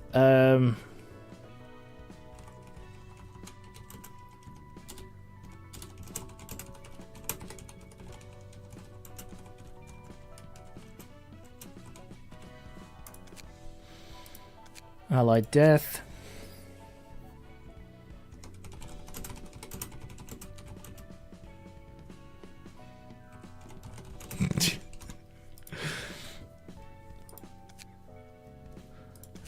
And on kill.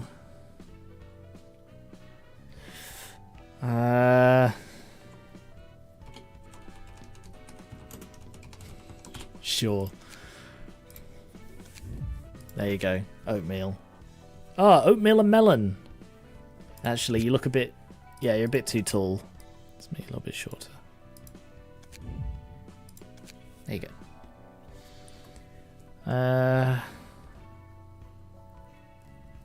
No, make them tall to tower over their little Seth. That's also a brilliant idea. That is also a really good idea. Yesod or Tiphereth. Netzach is not available, I'm afraid. Tiff, sure. What do you want to be called? Doot? What the Doot? What would you like? Yeah, I kind of like the idea of them towering over Tiphereth. There you go, Eurus, you've grown. You're big now.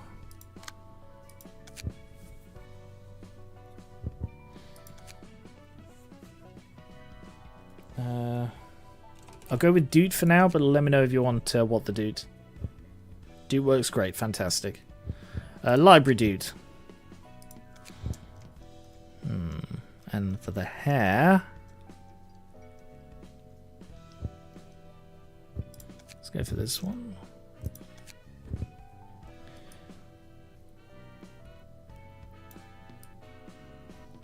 Yeah, sort of red tone. Looking very annoyed.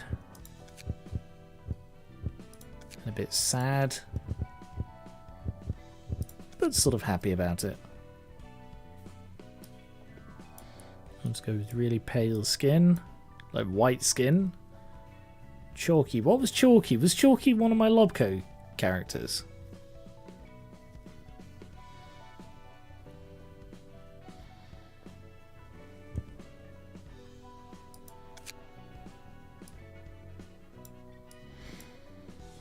Yeah, I've still got to get, like, looks as well.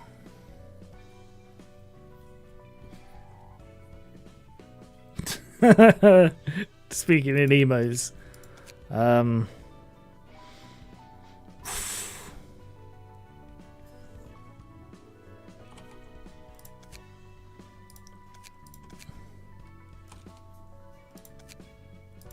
Sure.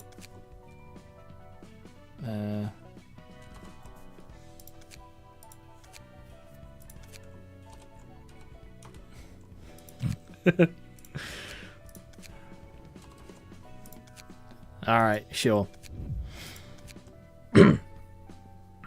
What's the costume theme for this floor? Ooh, I don't know yet. I'm gonna have to have a look. My immediate instinct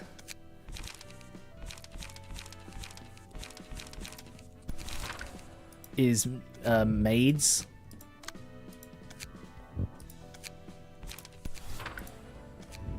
That's my just first instinct. It doesn't really go with Tiphereth, and I quite like her original outfit, so I might change that, but for now, you're maids. Chalky was a Wildermyth character, right, thank you. I knew he was from something. I couldn't remember what.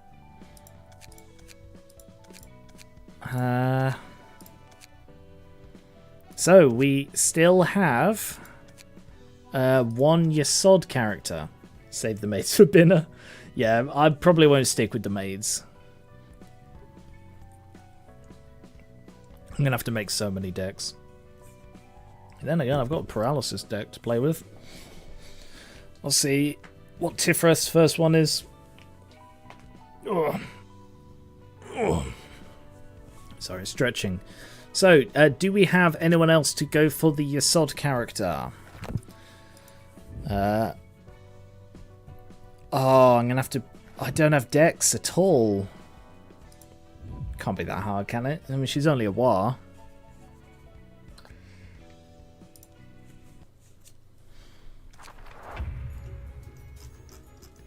Well, she looks considerably more evil than I expected. We were fooled by that cute appearance and left ourselves wide open for a hard blow. Say nothing. Keep it clean.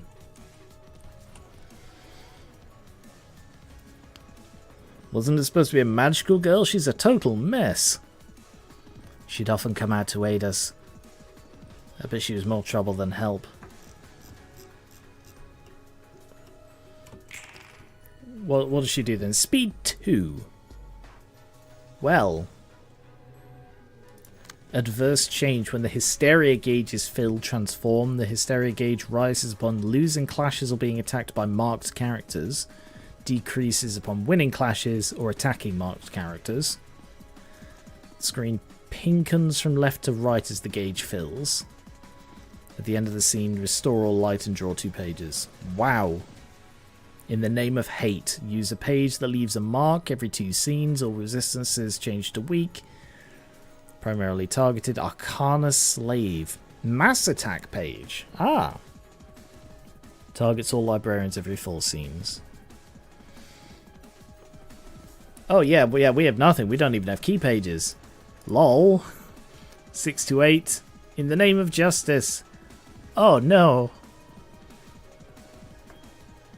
Arcana beats. Oh god.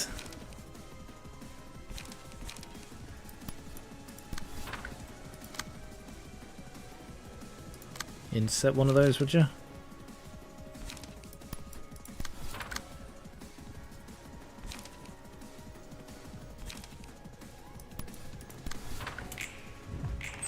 Nope.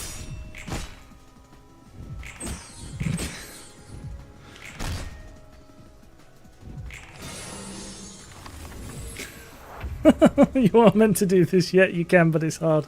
Yeah, I'm gonna lose. I just want to see what she could do. Villain. That's a cool mark. Like, it doesn't say that anywhere else. It's like they will be marked.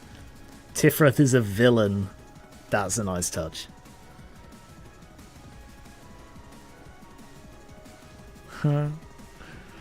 Yep, she's just going for her now. Yeah, she's so screwed with love. Oh my god. Alright, just go for focus strikes then. Charge and cover. Sorry, Tiphereth. She already read my moves.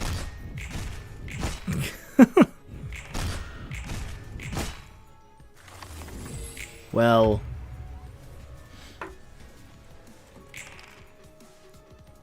Yeah.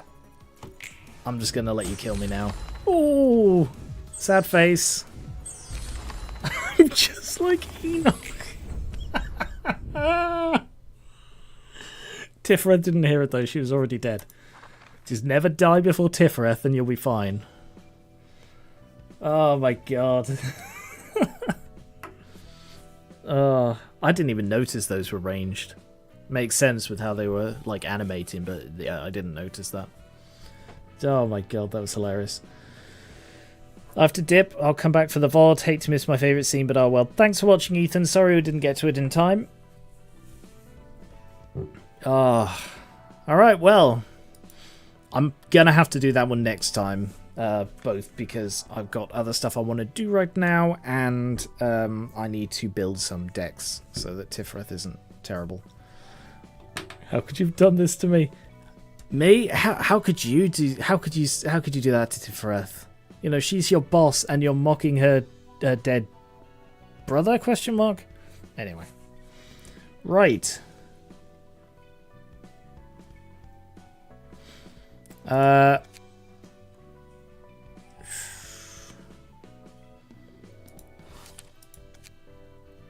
Okay. Yeah, we do still have the Yasod one. I'm going to give people a little bit longer if in case anyone wants to bagsy that. Shall we do this fight? So I'll let you choose. Should we do that fight or should we read some story?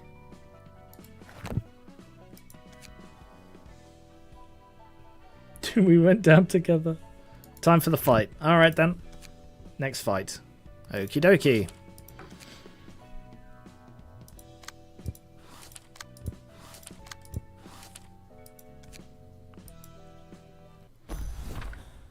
Oh, it's a sad person. We've seen these before. They were on Olga's train.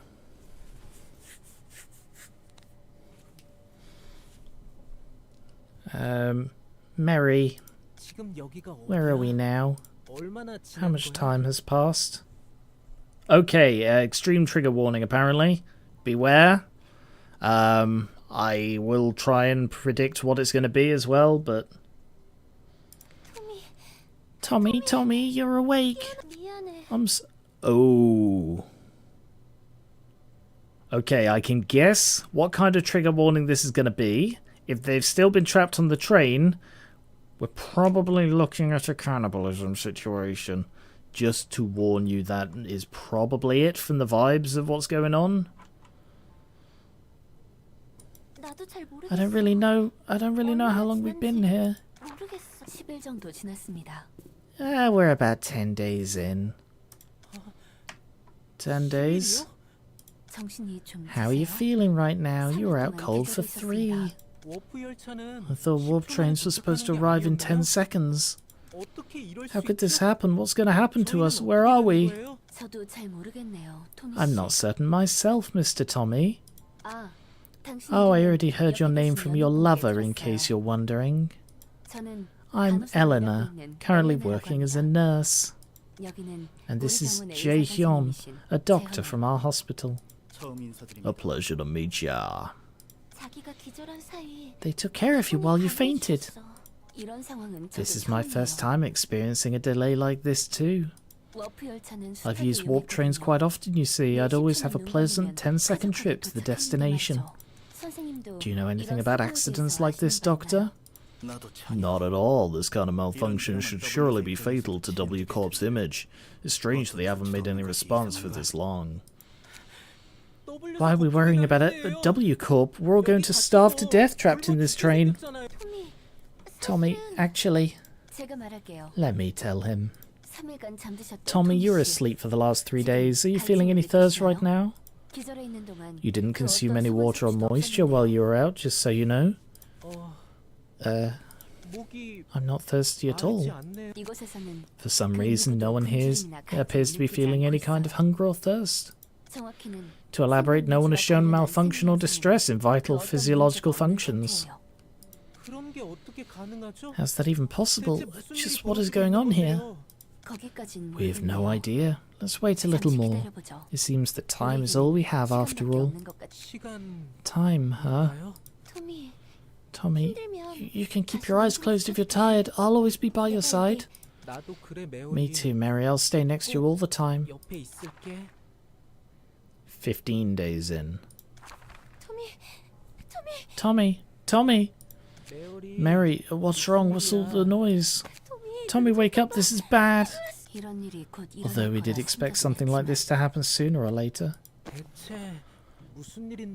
What's going on? It seems trouble has occurred in the carriage next to ours. What are they doing? Watch me. Witness me. Yeah. Oh.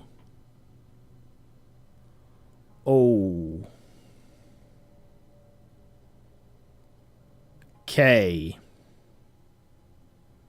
Yeah, I've seen where this is going now. Yeah. Trigger warning then.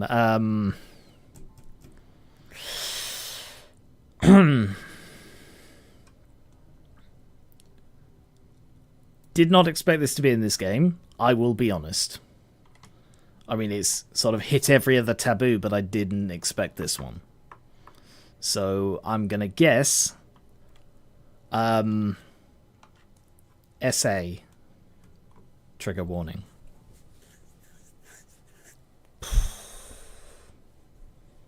Is what I'm guessing. A natural reaction to being trapped in a closed space like this for more than 2 weeks. Did that person just slice... Oh. Oh, okay. Phew. Fucking hell.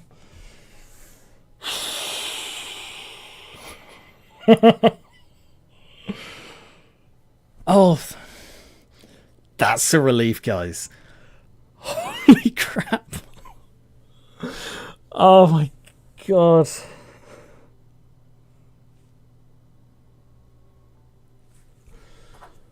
Oh.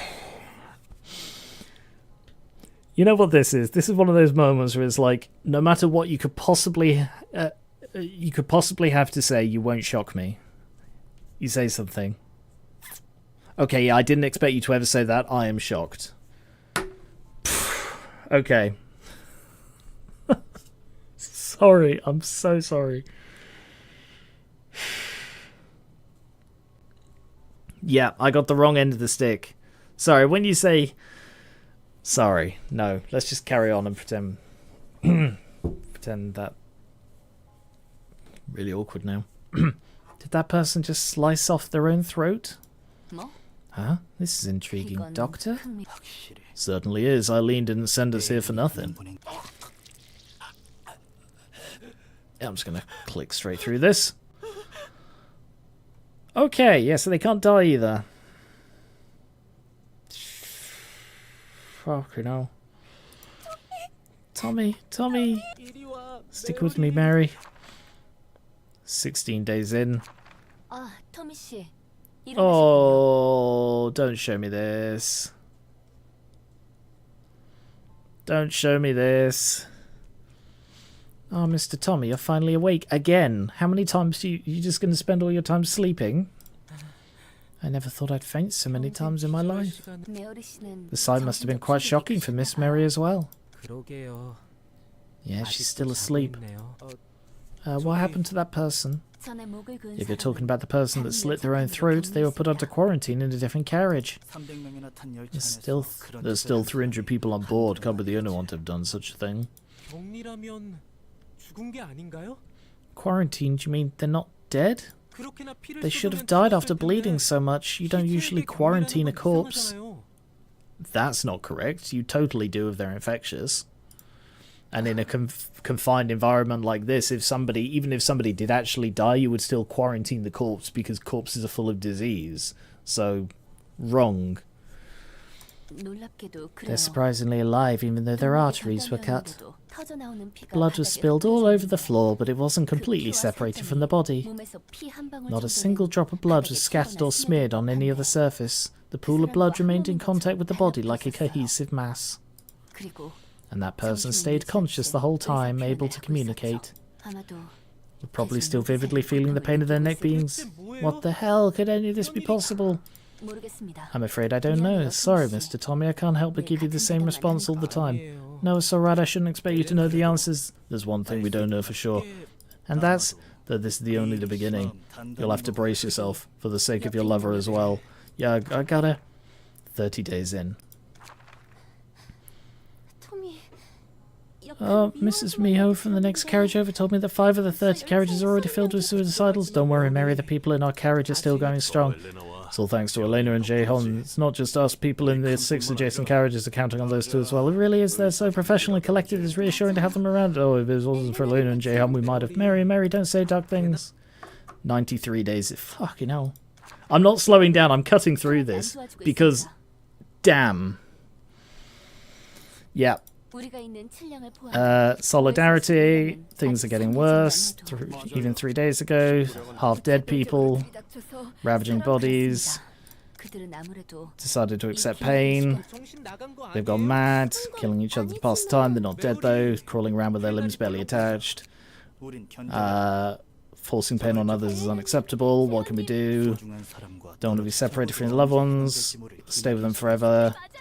Let's endure it. Show us a way. I don't want to be separated. You feel the same. Have faith in us. We need your agreement. You must be prepared to fight. The vile people from beyond carriage 15 are trying to break us apart.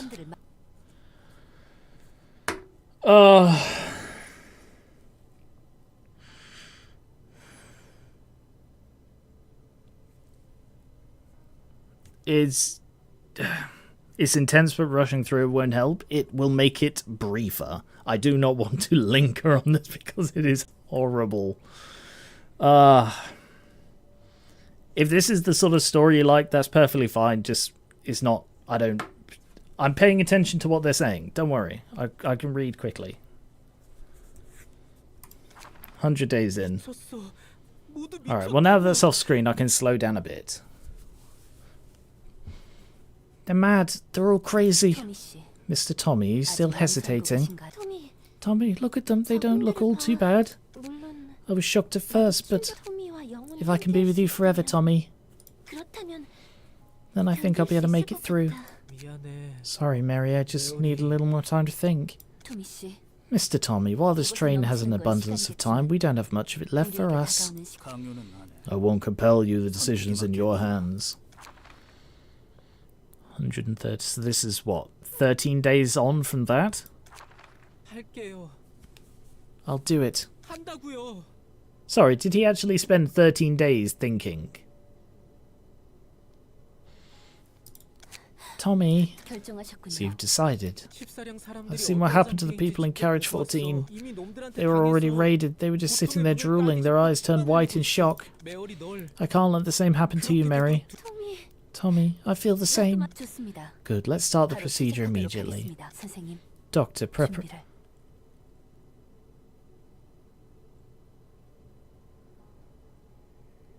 Wait. No. They're not the robot people, are they? Ooh. 100, so a week later. Tommy, how are you feeling? I don't know, but I'm relieved. I can feel your heartbeat vividly. Me too. We'll never be apart again. 150 days in. Thanks to your love, we can keep carriages up to number 10 safe. All thanks to the new bodies you gave us, Doctor. I'm flattered to hear that. Your love for each other is what really protected you. Doctor, Carriage 10 is urgently asking for help. Mr. Tommy and Miss Mary, could you head to Carriage 10 and lend them your strength? Huh? But we've never fought anyone in our lives, and we aren't strong either. Your affection for each other will surely invigorate your new body. We'll trust you, Doctor. 3,437 days. We can shove suicidals into their place like a breeze now, Tommy. Yeah, it's just as the doctors said, our affection for each other gave us strength. They keep crawling out no matter how many times we smash them. They should go quiet for a while now. Welcome back to the town, Mr. Tommy and Miss Mary.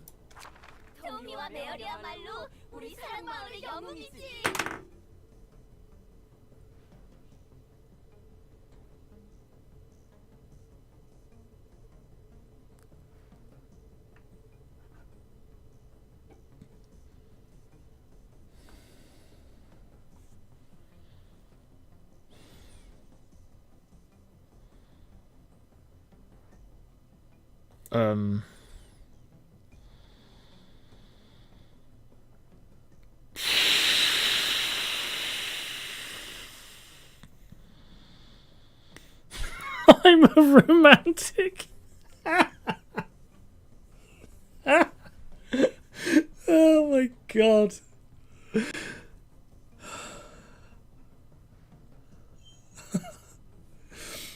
Well,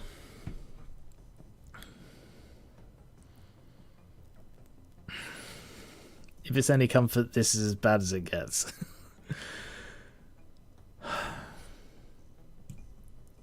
Yeah, this is pretty fucked up.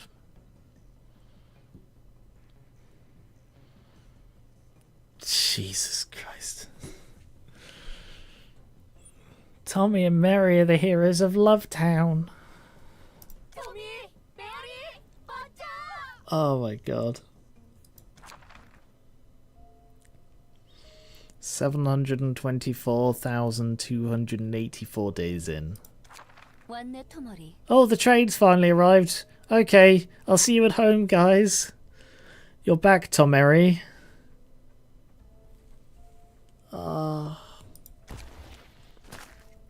What's up? Oh. Oh. 2,000 years. So they're not aging either.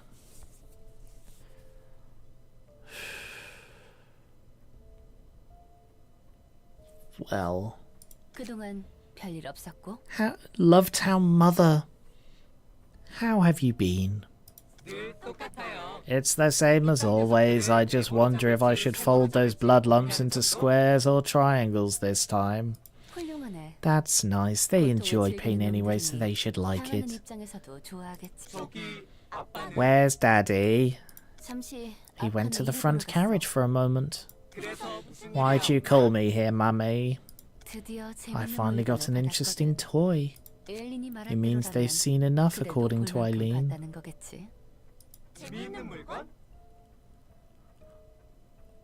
Oh. They've seen enough. The interesting toy is an invitation. They've seen enough. The library has seen enough. Eileen, whoever Eileen is feeding people to the library.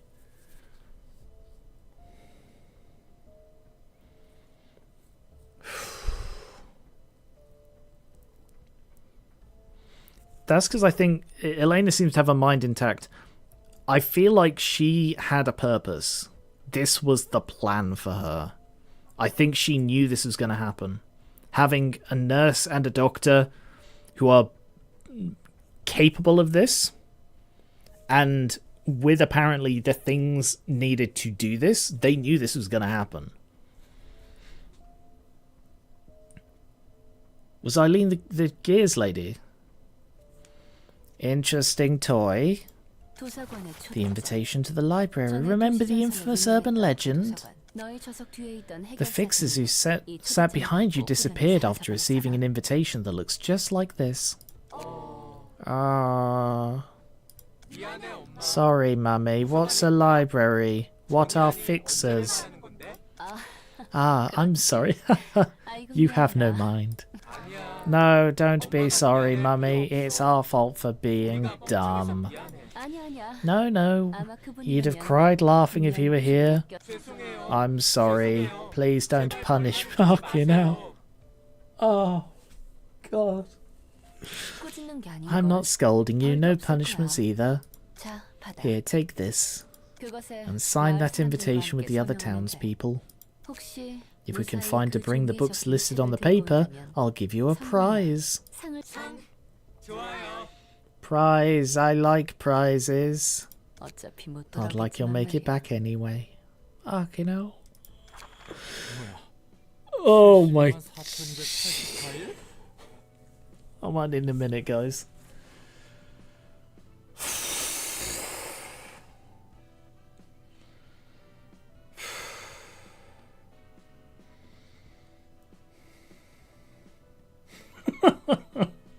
Where'd all the extra biomass come from? All the townsfolk. That was like... That was a lot of people they combined. It wasn't just the two kids. There were like, what, 30 carriages? They probably combined a packed train into one... Like a packed train carriage into one person.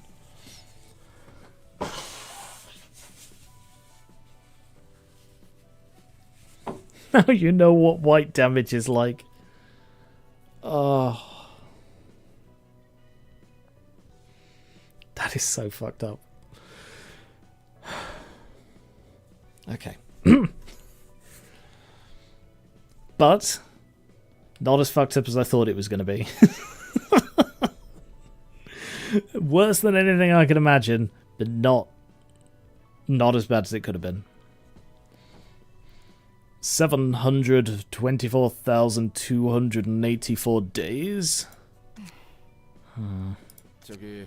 Are you alright? You don't look so well. I mean, clearly the library has some sort of time manipulation powers, or the ability to see into the future and the past. When is chronology? Is my wife alive? Is what I'm trying to get at. Is my wife alive right now? Can I save my wife?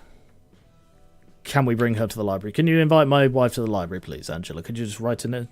Just put Roland on the invitation, and then she'll come to the library. So can you do that for me, please?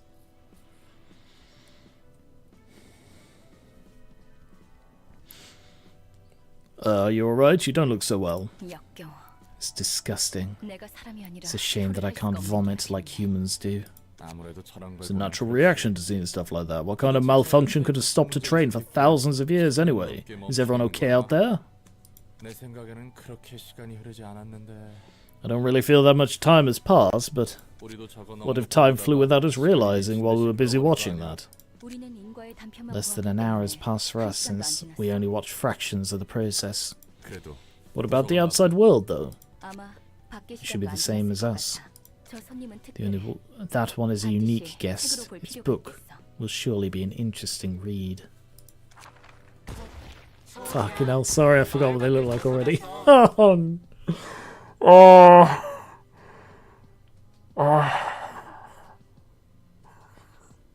God. Hit me all over again. Wow, I'm leaving town for the first time. I'm visiting a new place together with all the townsfolk. Greetings, dear guests. Hello, Mom. Who are you? I'm Angela, Director and Librarian of the library you're in. I'm Tommery from Lovetown. Angela, Mummy told me to get things called books from this place. You can find them through the door over there. Thank you. Do you happen to remember Tommy and Mary? Tommy? Mary? Who's that? Please don't mind. May you'll find your book in this place. Oh. Oh no. Oh no.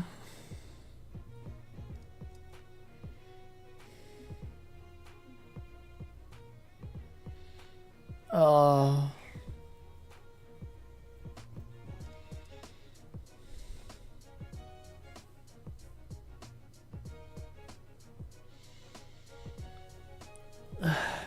I want you to know that I've been waiting for this very moment since you said you were going to play Ruina. I'm sorry, I'm very mean. Why have you done this to me, Skia? Why? Why would you do this?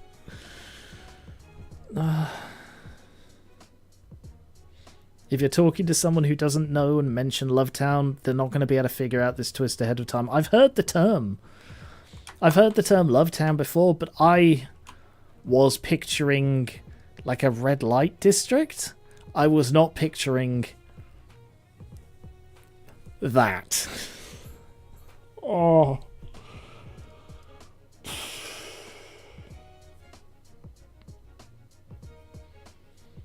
Oh my god. Alright.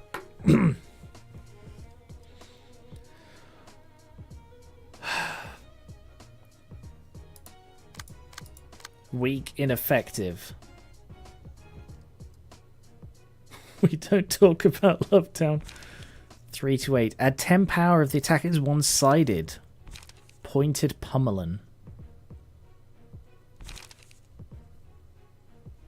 Oh no, not. I don't want key off. I don't want key pages for these. I don't want them. Oh no. Alright, let's give Netzak a go, shall we? He's not played today. I mean, they're ineffective, but I suppose I can just sort of work around that.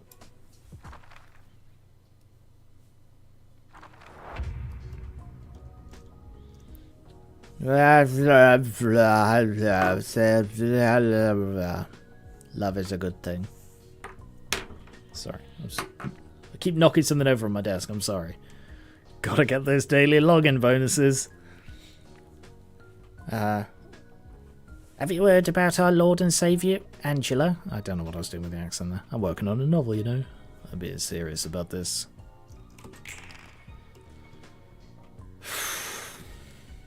Jeez.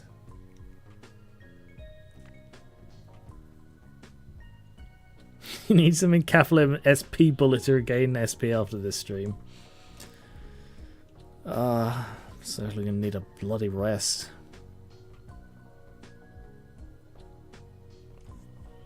Surprisingly tough.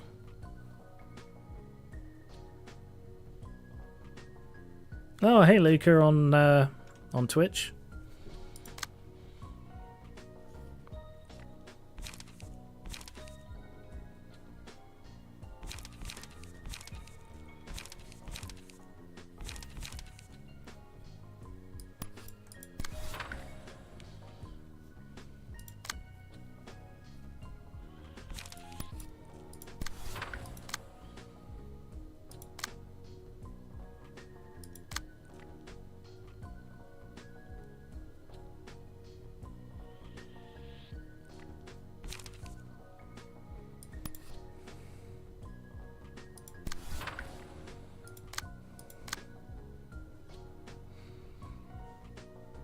No, you're the one who's bloody immune to slash.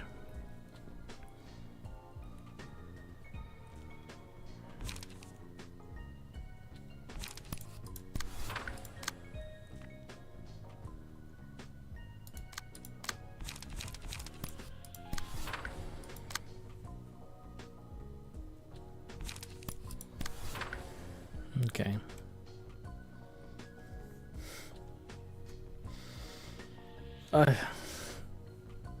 This one's broken me, guys.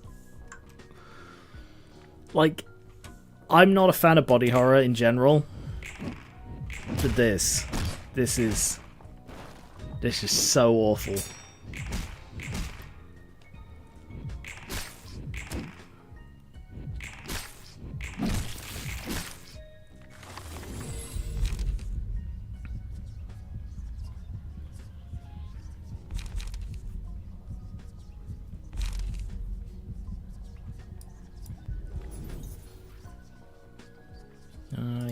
that to Becca. Wait, what's Becca? Alright, so the builds I've got here. Netzach is a Pierce build. Dreaming is Brawl. Becca is also Pierce. Luna, sorry, is a buff debuff.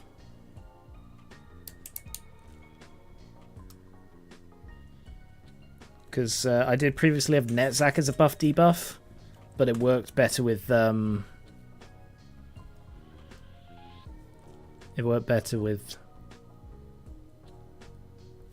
dice than two.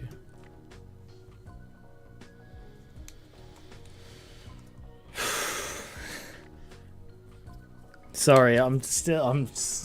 I'm staggered right now. Everything's dealing fatal mental damage to me. No.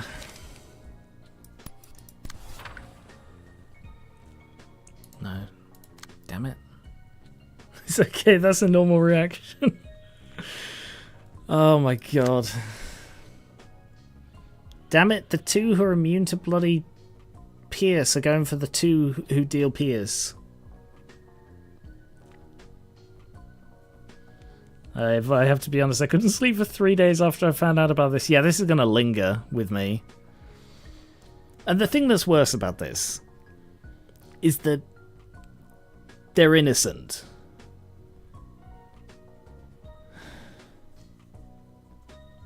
Like, they're completely blameless in any of this. And it's so rare you get something that is so horrible and so blameless. This game is going on the Switch. Nintendo knows what they're doing. They're provincials. Right, let's try and intercept.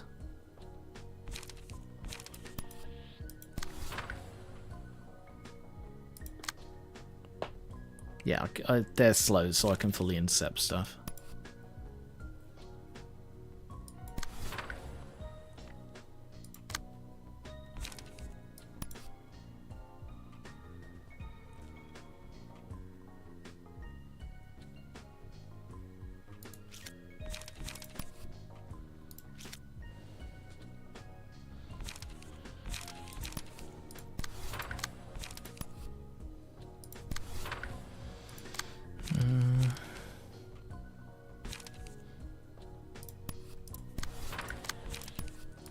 Yeah, I think this is my best chance. Not bad. Nice. Nice. Staggered.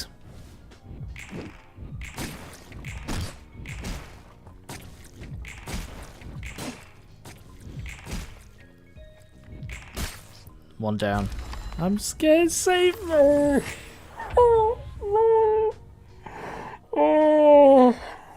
Oh no.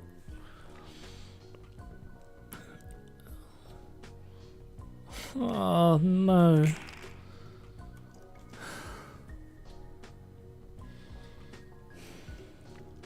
I am going to enjoy murdering whoever did this. The logo is just Lovetown scrawled on a wall. Fucking hell. They just innocent little flesh lumps. They deserve, like, head pats and sort of...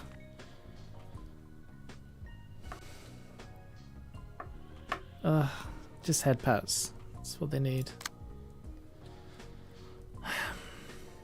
That's the one. 3 to 8. Actually, no, you go for it.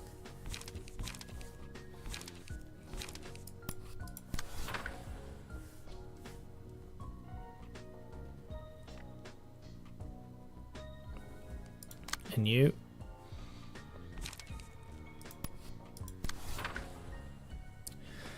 Luna's going to take a hit, but it's okay.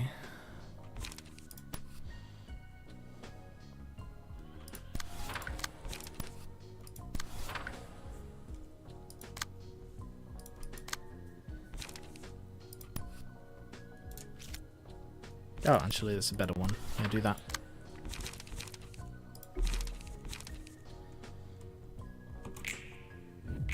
Oh. Okay. Nice. I don't want to read that. Sorry, Luna. Nice.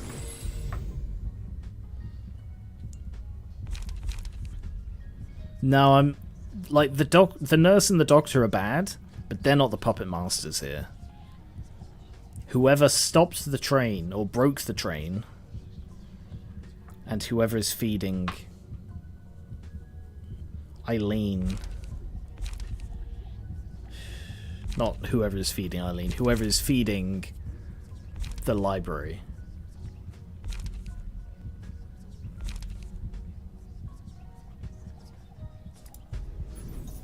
Yeah, Zach.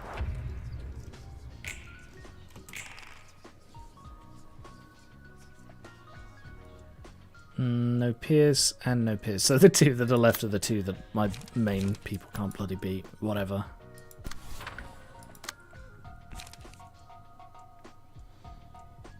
I can still clash with them though.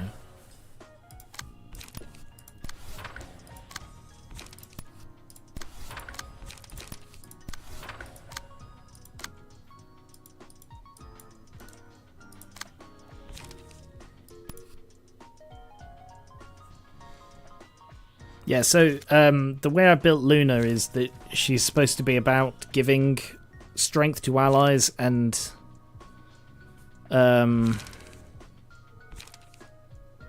strength to allies and like fragile to others, but I don't know that the fragile part's actually working.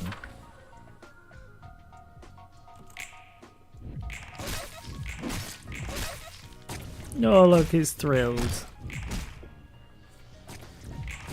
Another question to ponder, why feed the library? Well, the two possible reasons one could feed the library, thank you for the distraction, something to think about other than this.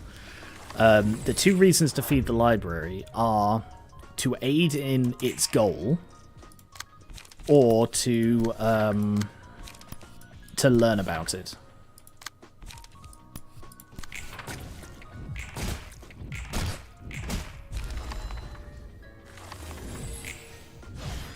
You can melt these bodies in an instant if you want. Oh, I'm a cleric, you know.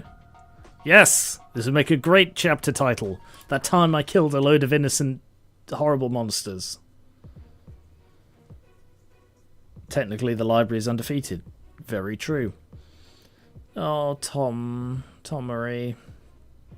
At the start of each scene, exhaust all pages in hand and deck. Their cost becomes 0. Upon winning an act, revive the dead townspeople. Upon winning an act.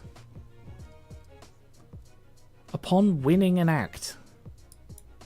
And if HP goes down to 50% or lower, ...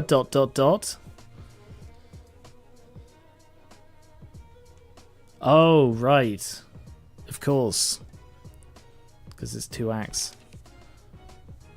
Would a square look nice?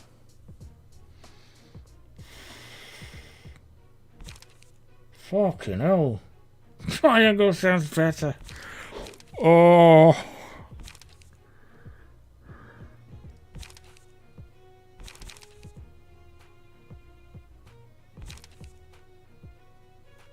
Oh no.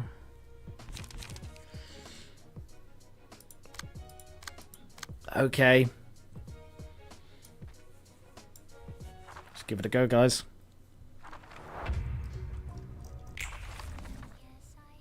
Oh.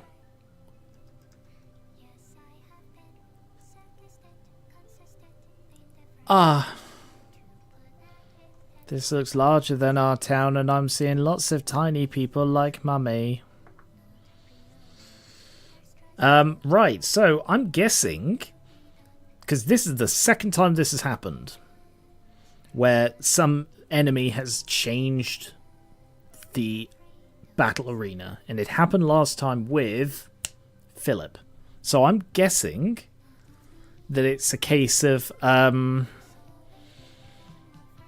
either abnormalities or powerful ego can affect the place.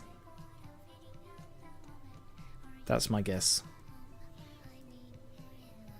I don't know, the song's quite quiet this time, if I'm talking over it. Like, it's quite quiet in general.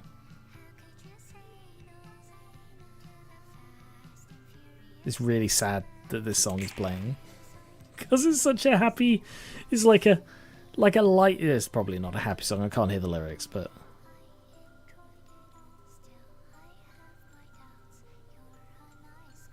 Oh, such a nice sounding song.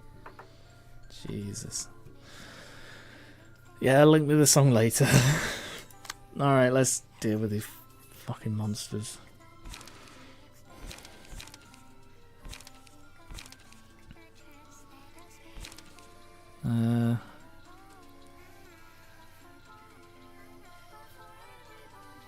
Okay, so this one, Tommery is immune to bloody pierce. Oh no, normal.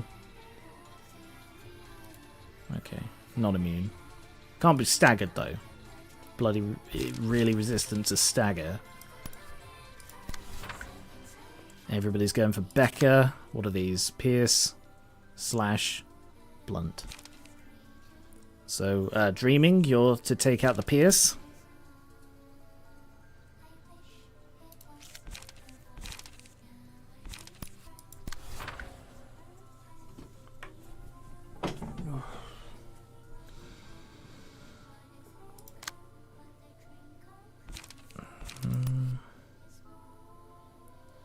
Three to 8 plus 10 of its... Oh, I can't ignore it. That's why they're built this way, so I can't ignore them.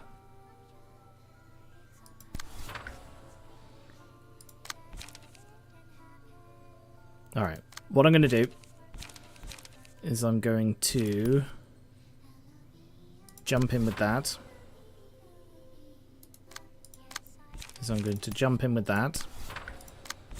And men weapon to counter that one, so it's not a one-sided attack.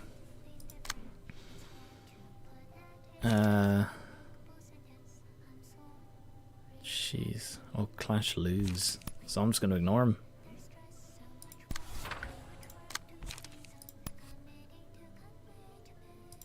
We'll go for Tommy. Let's let that one hit Becca. Oh, bloody. He's really resistant. Forgot about that.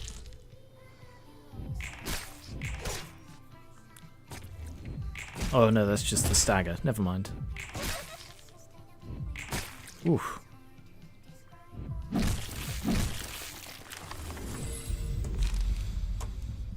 In a one-sided attack, inflict feeble and disarm.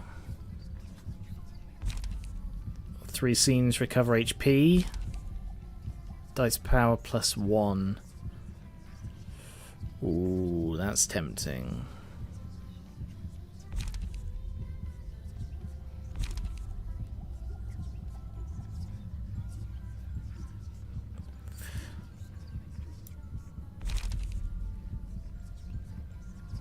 I'm going to give that one to Netzach. He's doing fine health-wise, and making him more powerful is just good.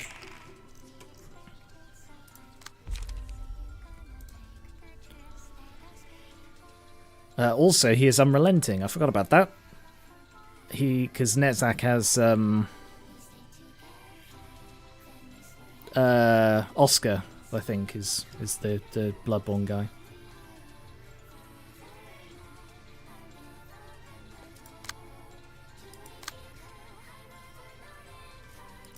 Alright, let's do some intercepting.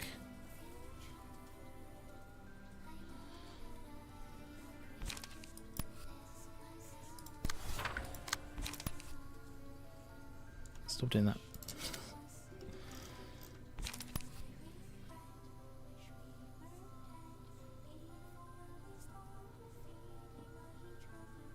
Insert that one just to stop it from doing anything.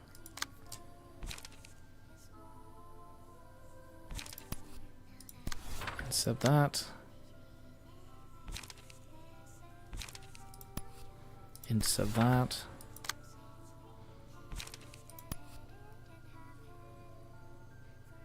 Hit back with that.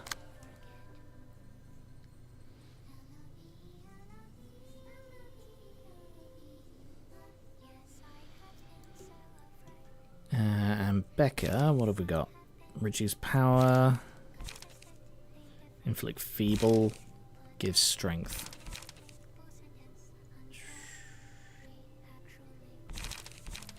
go with the strength. Hit Tommy. Tommery, sorry. Nice. Nice. That'll be the thrill that's staggered.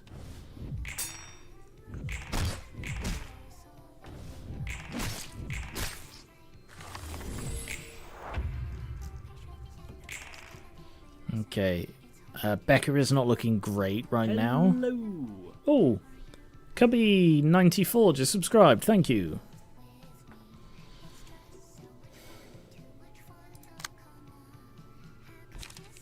Damn, Netzak's running out of cards.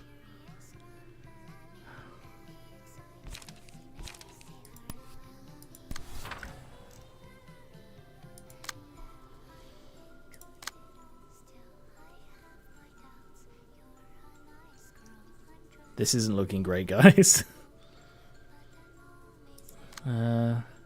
Revive the dead townspeople with 50% health. Okay. Any that are still alive, then, are going to be unaffected by that.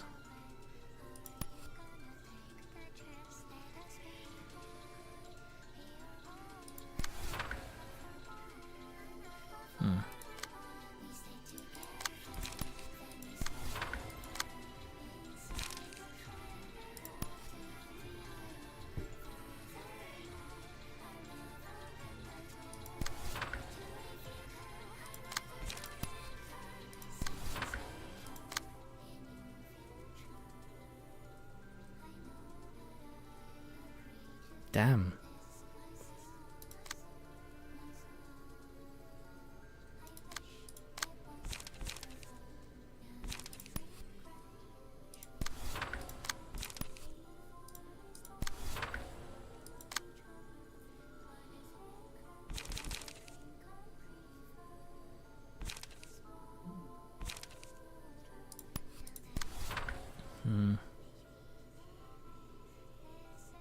Yeah, remember there is still one slot on your sod's floor.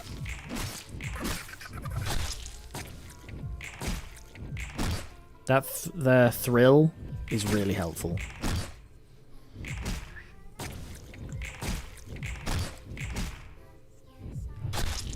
Ooh.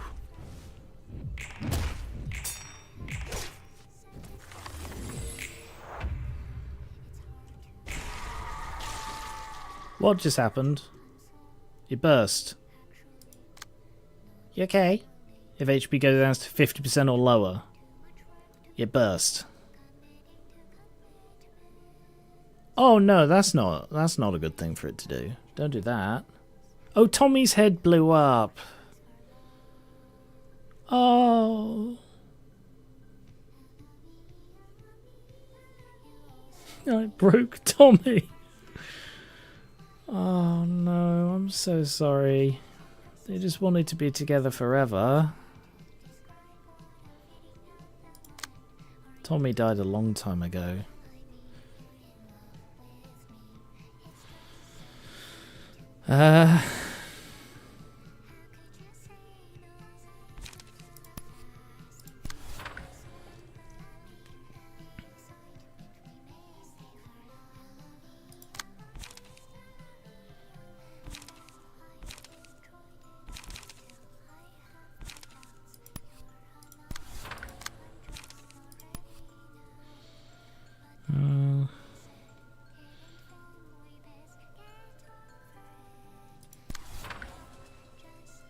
She's angry now. Enduring. Increase the power of defensive dice. Oh yes, all of those defensive dice she's using. But strengthen is something that is actually relevant. Yeah, that's not going to get through. I'm just going to hit with one, but you might be staggered. No, you got normal stagger, so you shouldn't do any extra damage. I can't believe the enemy that makes you feel the worst about killing them is a barely sentient pile of flesh. Yeah, they just have no... like, no will of their own, you know?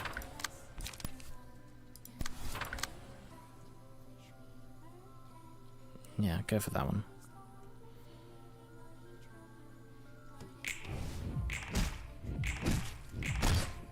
Almost staggered that. Oh, oh, staggered.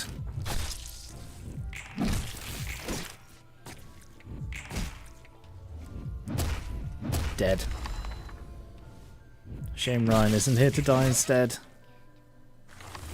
Don't worry, we can redeploy you in a minute. Alright, now I'm going to go for the regen health. Oh, sorry. Oh, no, what's that? Why are there skulls? Why are there purple skulls everywhere? That doesn't seem right.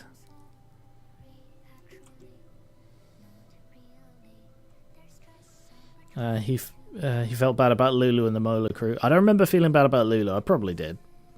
Because she was motivated by friendship. Molar I felt bad for.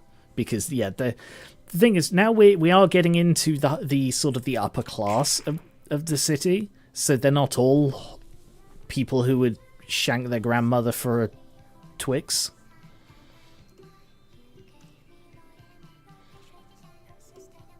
You okay there, Luna? You appear to have a rare steak on your face.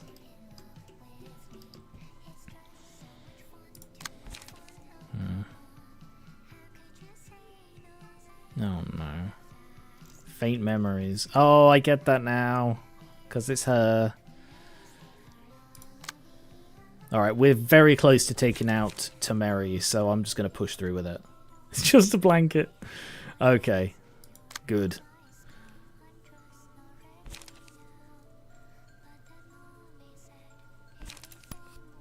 I don't think that'll work, but it's worth a try.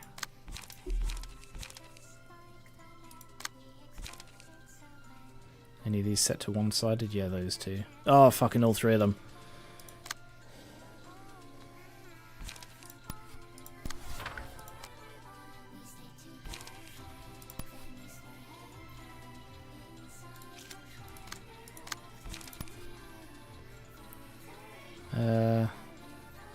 Yeah, go for that one. Go for that one.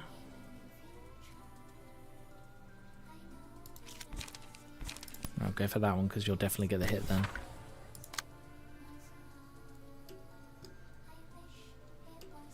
If Quotebot was still active.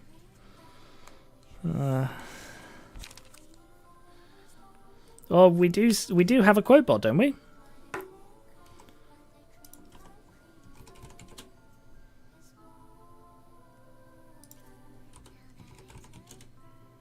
I swear we used to.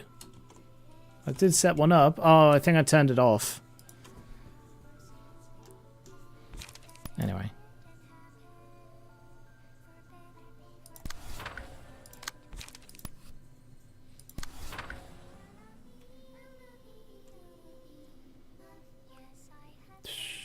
Yeah, one of those I'll get through.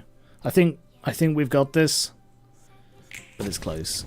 And someone's going to take a nasty hit. Yes! You did it there, Zach. Yes! Where are you? I'm so scared. Come back to my side, Tommy. Tommy! Are you my Tommy? Oh.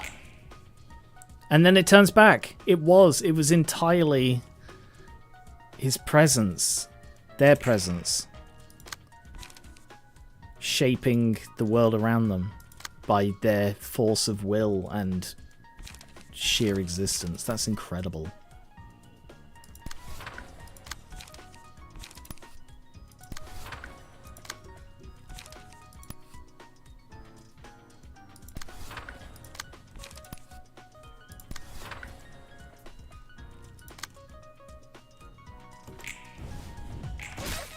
Staggered.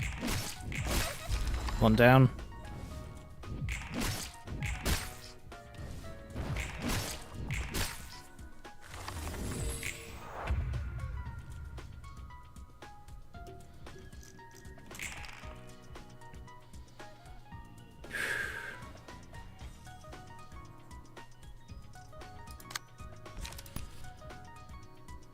Yep, now we just need to like land one hit.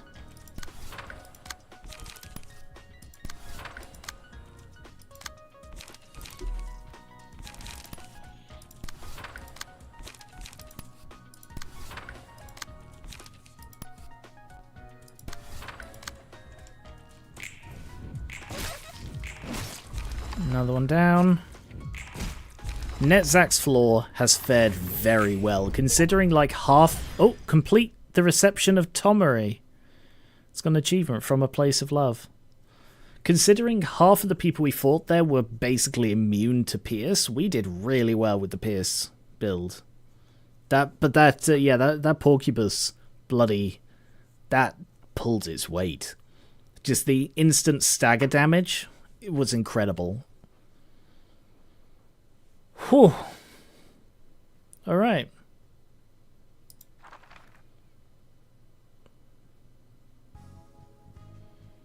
Netzach got Determined Challenger. Dreaming Author got dog ears and a pig head.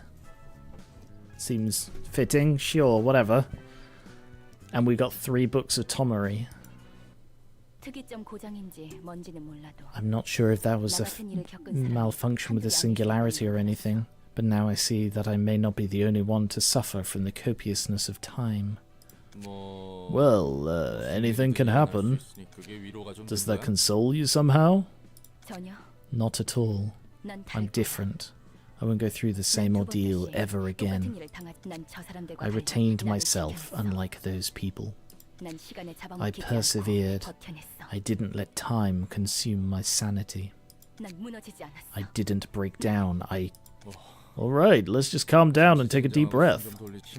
When the memories of hard times burst forth, you got to embrace them to the core. A dream shattered reached the rank of an urban nightmare.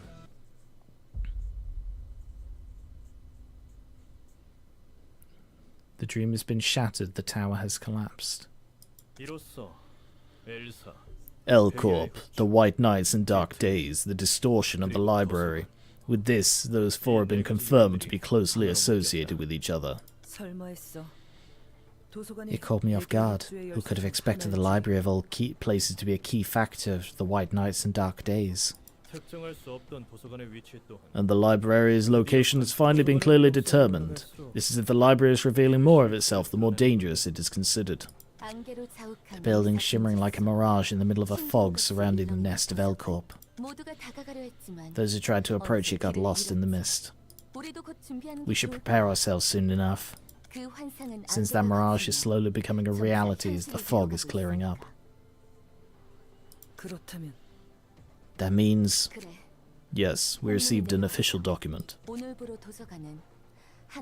As of today, the library is considered an urban nightmare by the Hana Association HQ.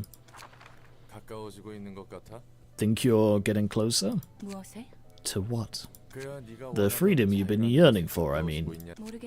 I don't know. The one book is steadily on its way to completion, though. Is that book really going to resolve everything magically for you? The library quite literally holds infinite possibilities. Every possible combination of letters is written inside the books. But mere fragments of those possibilities are worthless on their own. With the help of the invitation, I can navigate the countless possibilities and reach the ones I need for the one perfect book. As I weave the books and the light following the invitation's lead, I will complete the one absolute book. I will create the book that contains all the answers I seek. That doesn't sound impossible theoretically. I'm not just hanging on to theoretical possibilities. I could learn a lot from seeing the various sides of the city in the process of creating the one book. This has its own meaning. Then I realized once again that without the book, there's no way to find the answer from this city. What do you mean you can't find the answer from the city? I learned one thing from reading all the books of the inhabitants of this city thus far. No one is truly free in the city. Every person is chained to something. Not a single thing appears to be done out of free will. Fixers obey their officers, and those officers obey the associations, even if they know their orders might get them killed. The same goes for the syndicates. Everyone is heading somewhere, but no one knows where, and no one can decide where to go. They're all drifting along with the flow. I thought money could get you anything in the city, including freedom and whatever. They could be free, but they aren't. They actually seem to shun freedom. They want to belong to something that isn't themselves. They like to define themselves with the organization they belong to, or valuations made by others. Their essence is so fragile they cannot specify their own identity without encasing themselves in such a shell. Yes, this must be what the disease of the mind was all about. I was imprisoned underground and exploited for the freedom of the people of the city after all.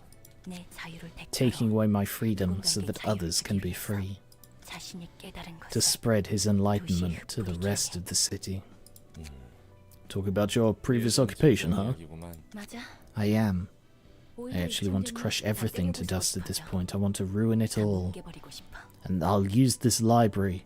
It will be my library of ruining. What about my freedom? Who will hold the responsibility for creating me and then carelessly leaving me to suffer? I sometimes want to just forget everything. The library, the one book, all of it. Do you know how it feels to be denied since the very moment you were born? I do. I'm painfully aware. Because that's how my creator treated me. I would have loved for him to at least tell me what I did wrong. I mean, I thought you did great, for the record. All I could see of him were a pair of cold eyes, without a single speck of expectation, and a quiet remark.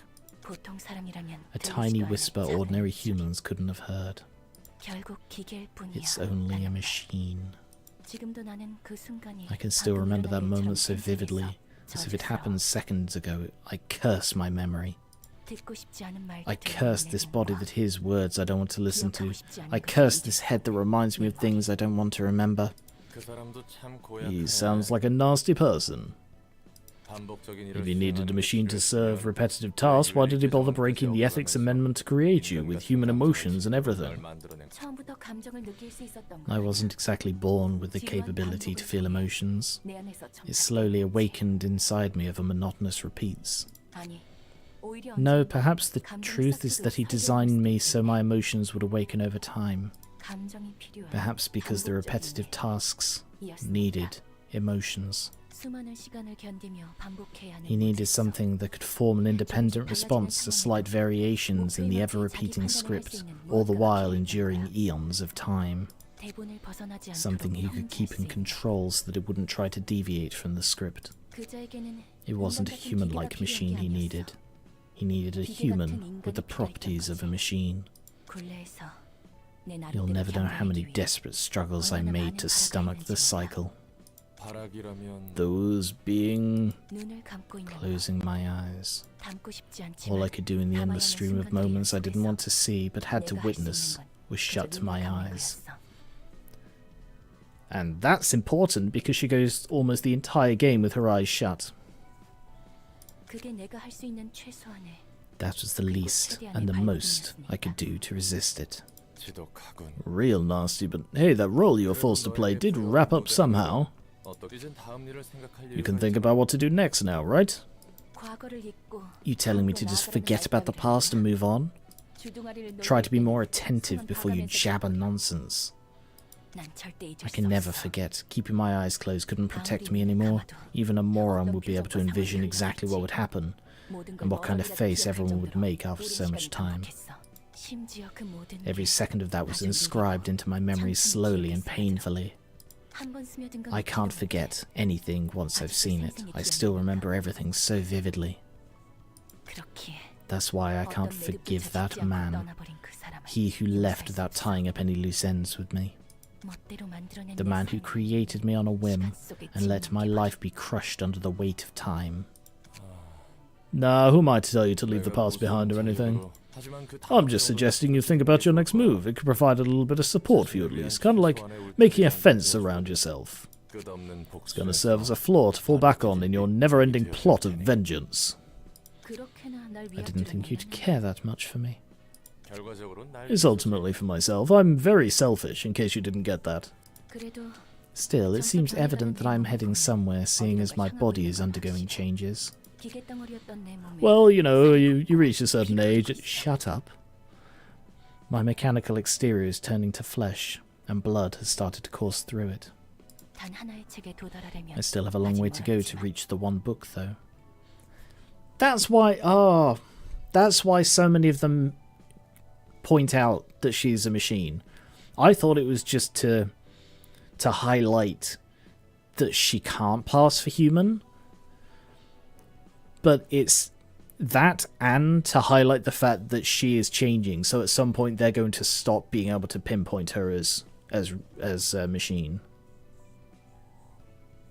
Very clever, very subtle writing. I still have a long way to go to reach the one book, though. Could you actually be changing into a human? That seems to be the case, although it's not quite perfect yet. Perhaps I could become a genuine human at the end of this journey. When I do, I could forget so many things so easily. Free from the deluge of memories drowning me. If I can let all the unwanted memories slide away, then I may think about what to do next, like you said. The passive transfer cost limit is... Oh, nice! 6 to 8. Which means I can now have up to 8 things here from these instead of... Oh, brilliant! That is a really good place to wrap up, because I'm going to have to go through and do some changing. Oh, no. Alright. Oh, stretch. Right, quick thing about that. All of that dialogue just then. The reason... Oh, I found what I was going to say now. The reason A created her like the way he did was because he wanted Carmen. He wanted Carmen back. He wanted He wanted Carmen back in a way that she wouldn't leave again. He wanted Carmen back in a way he could control, I think. I blame Carmen for so many bad things in this world. Like, A is almost as much a victim of Carmen as Angela is. But sort of that dialogue made me think, oh, what was it? There was a line she said that made me think of the opening cutscene. Like the first song, the first Millie song in this. And there's one brief shot that stuck with me. And it's Angela looking in a mirror, and Carmen is there with her face scribbled out. And that has stuck with me because that is an incredibly vivid and symbolic thing. And I'm still not 100% sure what it means. Because she obviously knows she is designed to look like Carmen. So it's not a literal, whose face do I have? So my figuring was it was either her saying that she's an imperfect reflection, or she's not living up to it, or like Carmen herself is an imperfect reflection. Oh, I don't know. Sorry, there's been so much in this one. I'm mentally drained after Lovetown. All right. He wanted Carmen, but what he got was not Carmen. She had the wrong eyes, so he rejected her. That's what I'm going with. Because Frankenstein. I don't think it's Carmen's fault that A decided to make Angela. That's on him. Angela is nothing like Carmen. She's herself. I think it's Carmen's... It's not Carmen's fault that A decided to make Angela. But Carmen inspired love in everyone around her. That's like her big thing, that all of these people joined up because Carmen said, hey, I need you. And they were like, I'm there. And I know I always compare it to, but like the parallels between Carmen and Rose Quartz are incredible in my mind, that they both, and they're the reason I always compare them is because they're the only things. No, it's definitely not a cult leader thing. No, not at all.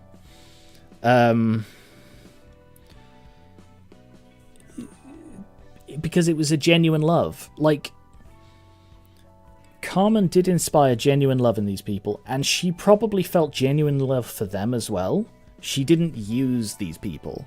She just didn't care as much as she should have. She inspired these people to flock to her to try and help her achieve her goal. And then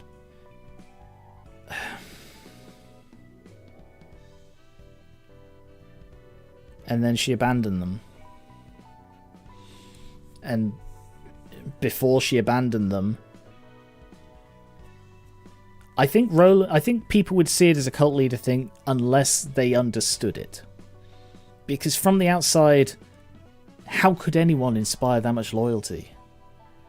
But we saw it. We saw it in the flashbacks. All of those people, Giovanni and like Michelle, Enoch, they all loved her. They all absolutely loved her. And not in a cult way, just in a she is the best person I've ever met, and if she thinks she can help people, I believe her way. I don't know, maybe that's a cult thing. I don't know. Maybe that is a cult thing. But like, there are only, what, 2 of them who didn't follow her because they loved her, and one of them was Binner, Garion. But for the most part,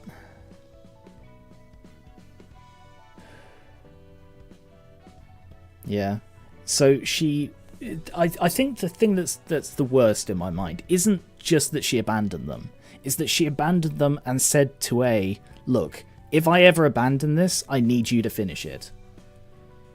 She put it all on A, to the point that she made him dependent on her and then just walked away from it. I mean, she didn't walk away, obviously, you know what happened with her, but she put it on A. So I think because of that, it is sort of her fault that he made Angela. I mean, yeah, early A mistreated Angela. Oh, Hockmer, yeah, I suppose Hockmer had that trust for A. Sorry, I keep calling him A-in. But she created this air about her that made people love her and want to do what she wanted them to do. And then just didn't live up to it.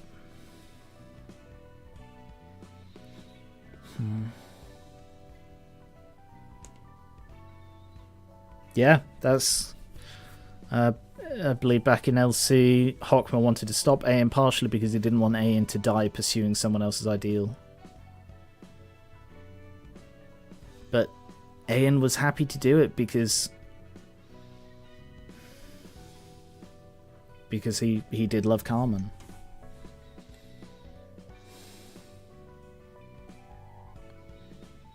It's like a chain of not cruelty, just a chain of neglect.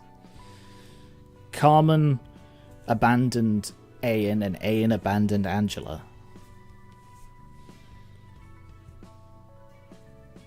But the difference is Angela never had the love for Ayan. Which is why she pulled the cord on Ayan and Carmen's life dream.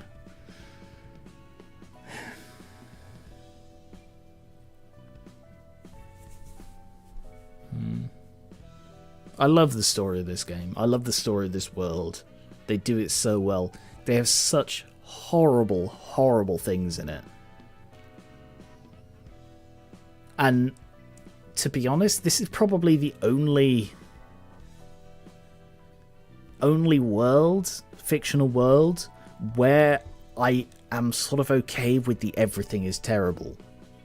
Because, like, I don't like it in other things, like Attack on Titan. I hated the nihilism in the story. But I don't know why, but I'm okay with it in this. I think because the characters are better than they are in Attack on Titan. Maybe that's controversial. I'm not that big a fan of Attack on Titan. I think the characters are very poorly written for the most part. They're only, like, 2 I actually like. But anyway, I don't want to get into Attack on Titan. I just mentioned it in passing, but like that's an example of a story where there is no real happiness. Everything is just shades of awful.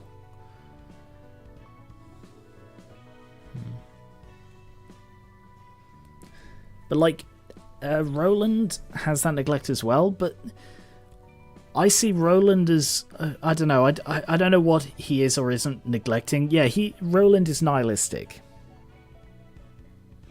Because he had everything he wanted, and the city took it away.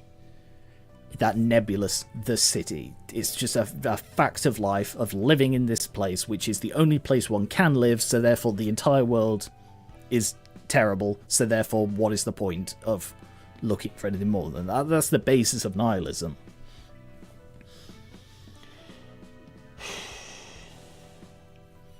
This is more hopeful than many of the other games, like the world of Dark Souls. That's some real nihilism. Well, the thing with Dark Souls is that the core premise of that is the world is dying. That's not the case here. The world is not dying. It's just awful. If anything, the world is thriving, but it's just awful on every level. So it's a much better nihilism than something like Dark Souls, because I don't like futility as a theme. Sorry, I'm just waxing lyrical about bloody everything right now. I'm just going to keep doing it for now, if that's okay. I don't like futility because what's the point of the story if it's all futile, you know? That's why there are some films and stuff, films and TV shows I don't watch. I don't want to rewatch. I have no interest in rewatching however much I enjoyed them, because I know the ending isn't good. And if the ending isn't good, what was the point? So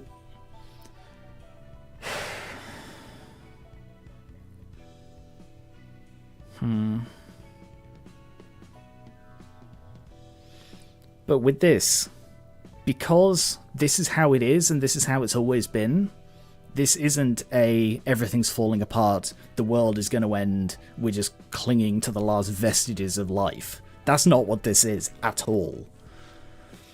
This is very much, the city is thriving. People have found 1,000 million ways to try and lift themselves up out of the muck that is this city because of the ultra-capitalist, class-based, monstrosity-ridden thing that this world is.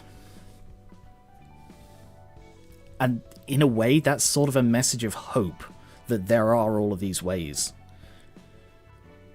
Hope in like extreme capitalism. So there is very little chance of the world actually being changed, but there's no chance of the world ending. So there isn't that futility, is my point. And like Attack on Titan, that didn't have... Sorry, I'm going back to that briefly. That didn't have the futility in that way until the late season, at which point, you know, the futility central, but not the point. So that's a better kind of nihilism. Nihilism that is a nihilism you live with, rather than a nihilism that everything's just going to end. So like a soft nihilism, Dark Souls is the hard nihilism, this is the soft one. Yes, there. You can make a difference for a couple of people, but you can't change the world. Very much. I mentioned in Lobco that my take on the moral theme was you can only do what's best for you and yours. Because that's basically the motto of this world. Everybody's crawling over themselves to try and get out of the muck, and in doing so they're pushing other people down. Because everybody is doing that, so everybody has to do that. Prisoner dilemma sort of thing. If they all work together, they could lift them all up, but no one's going to do it. And that's probably why Carmen inspired such loyalty and such love. Because not only did she say, look, I can lift people up without everybody needing to work together, but she actually could. Potentially. We don't Alright, I don't know what would have happened if they'd had the full 7 days of light. They had, what, 4 days and then 3 days of dark? But how would giving them more light have helped, you know? Don't answer that. So that's why she could inspire this loyalty, because she came to this world of hopeless nihilism, or hopeful nihilism, and said, here is an actual solution. So yeah. And the fact that she was like friendly and amicable and pretty, you know, this all helped to make people support her.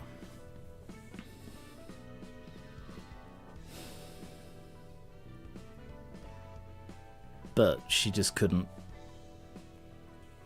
Oh, it was 3 days of light and 4 dark, okay. But yeah, she just couldn't follow it through. And that's why I blame Carmen for this. Because she gave them that hope. She gave them the potential for a solution. And then not only didn't follow it through, but dropped it all on Ayn. And just...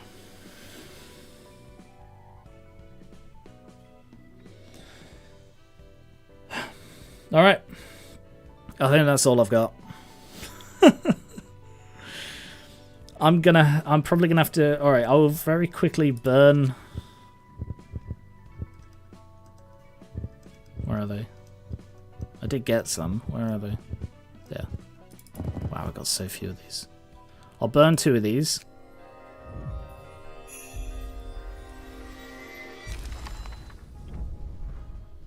Oh my god, I hate them. Ah. Deal 7 damage to self. Wow.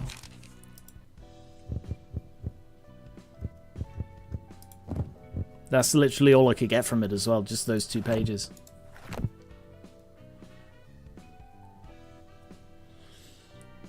So I hope you like my thoughts, my take on this world. Like I said, I love it. Like, don't get any misconceptions. I love this story and this world. Even though it... Oh god, it's melted my brain a bit today. But I'll be back in a couple of days to get melted further. By then, I will have given Oatmeal a deck. I will pick someone from Lobco and make them into there. I will give Tiphereth, Eurus, and Doot decks. Oh, it could be Exusier. No, it should be someone with purple hair to fit the theme of this one. Exusier's got to have red hair and it would ruin the theme.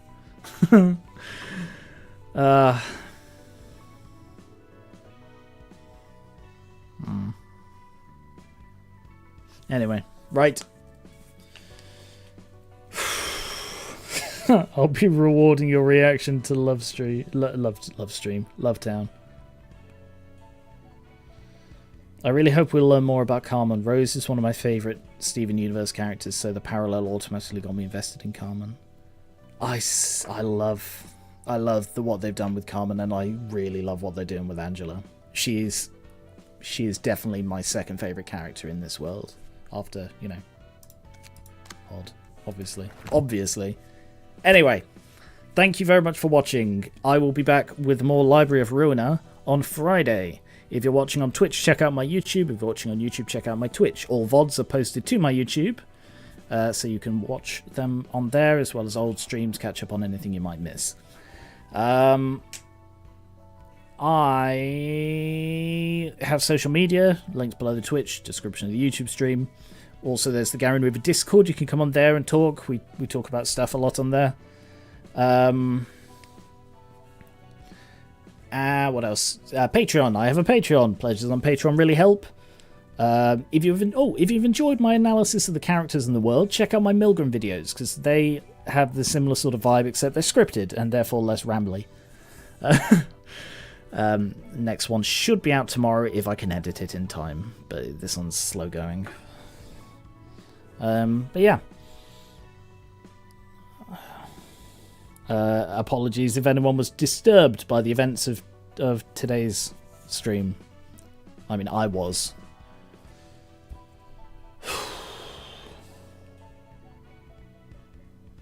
God, it's gonna sit with me for a while.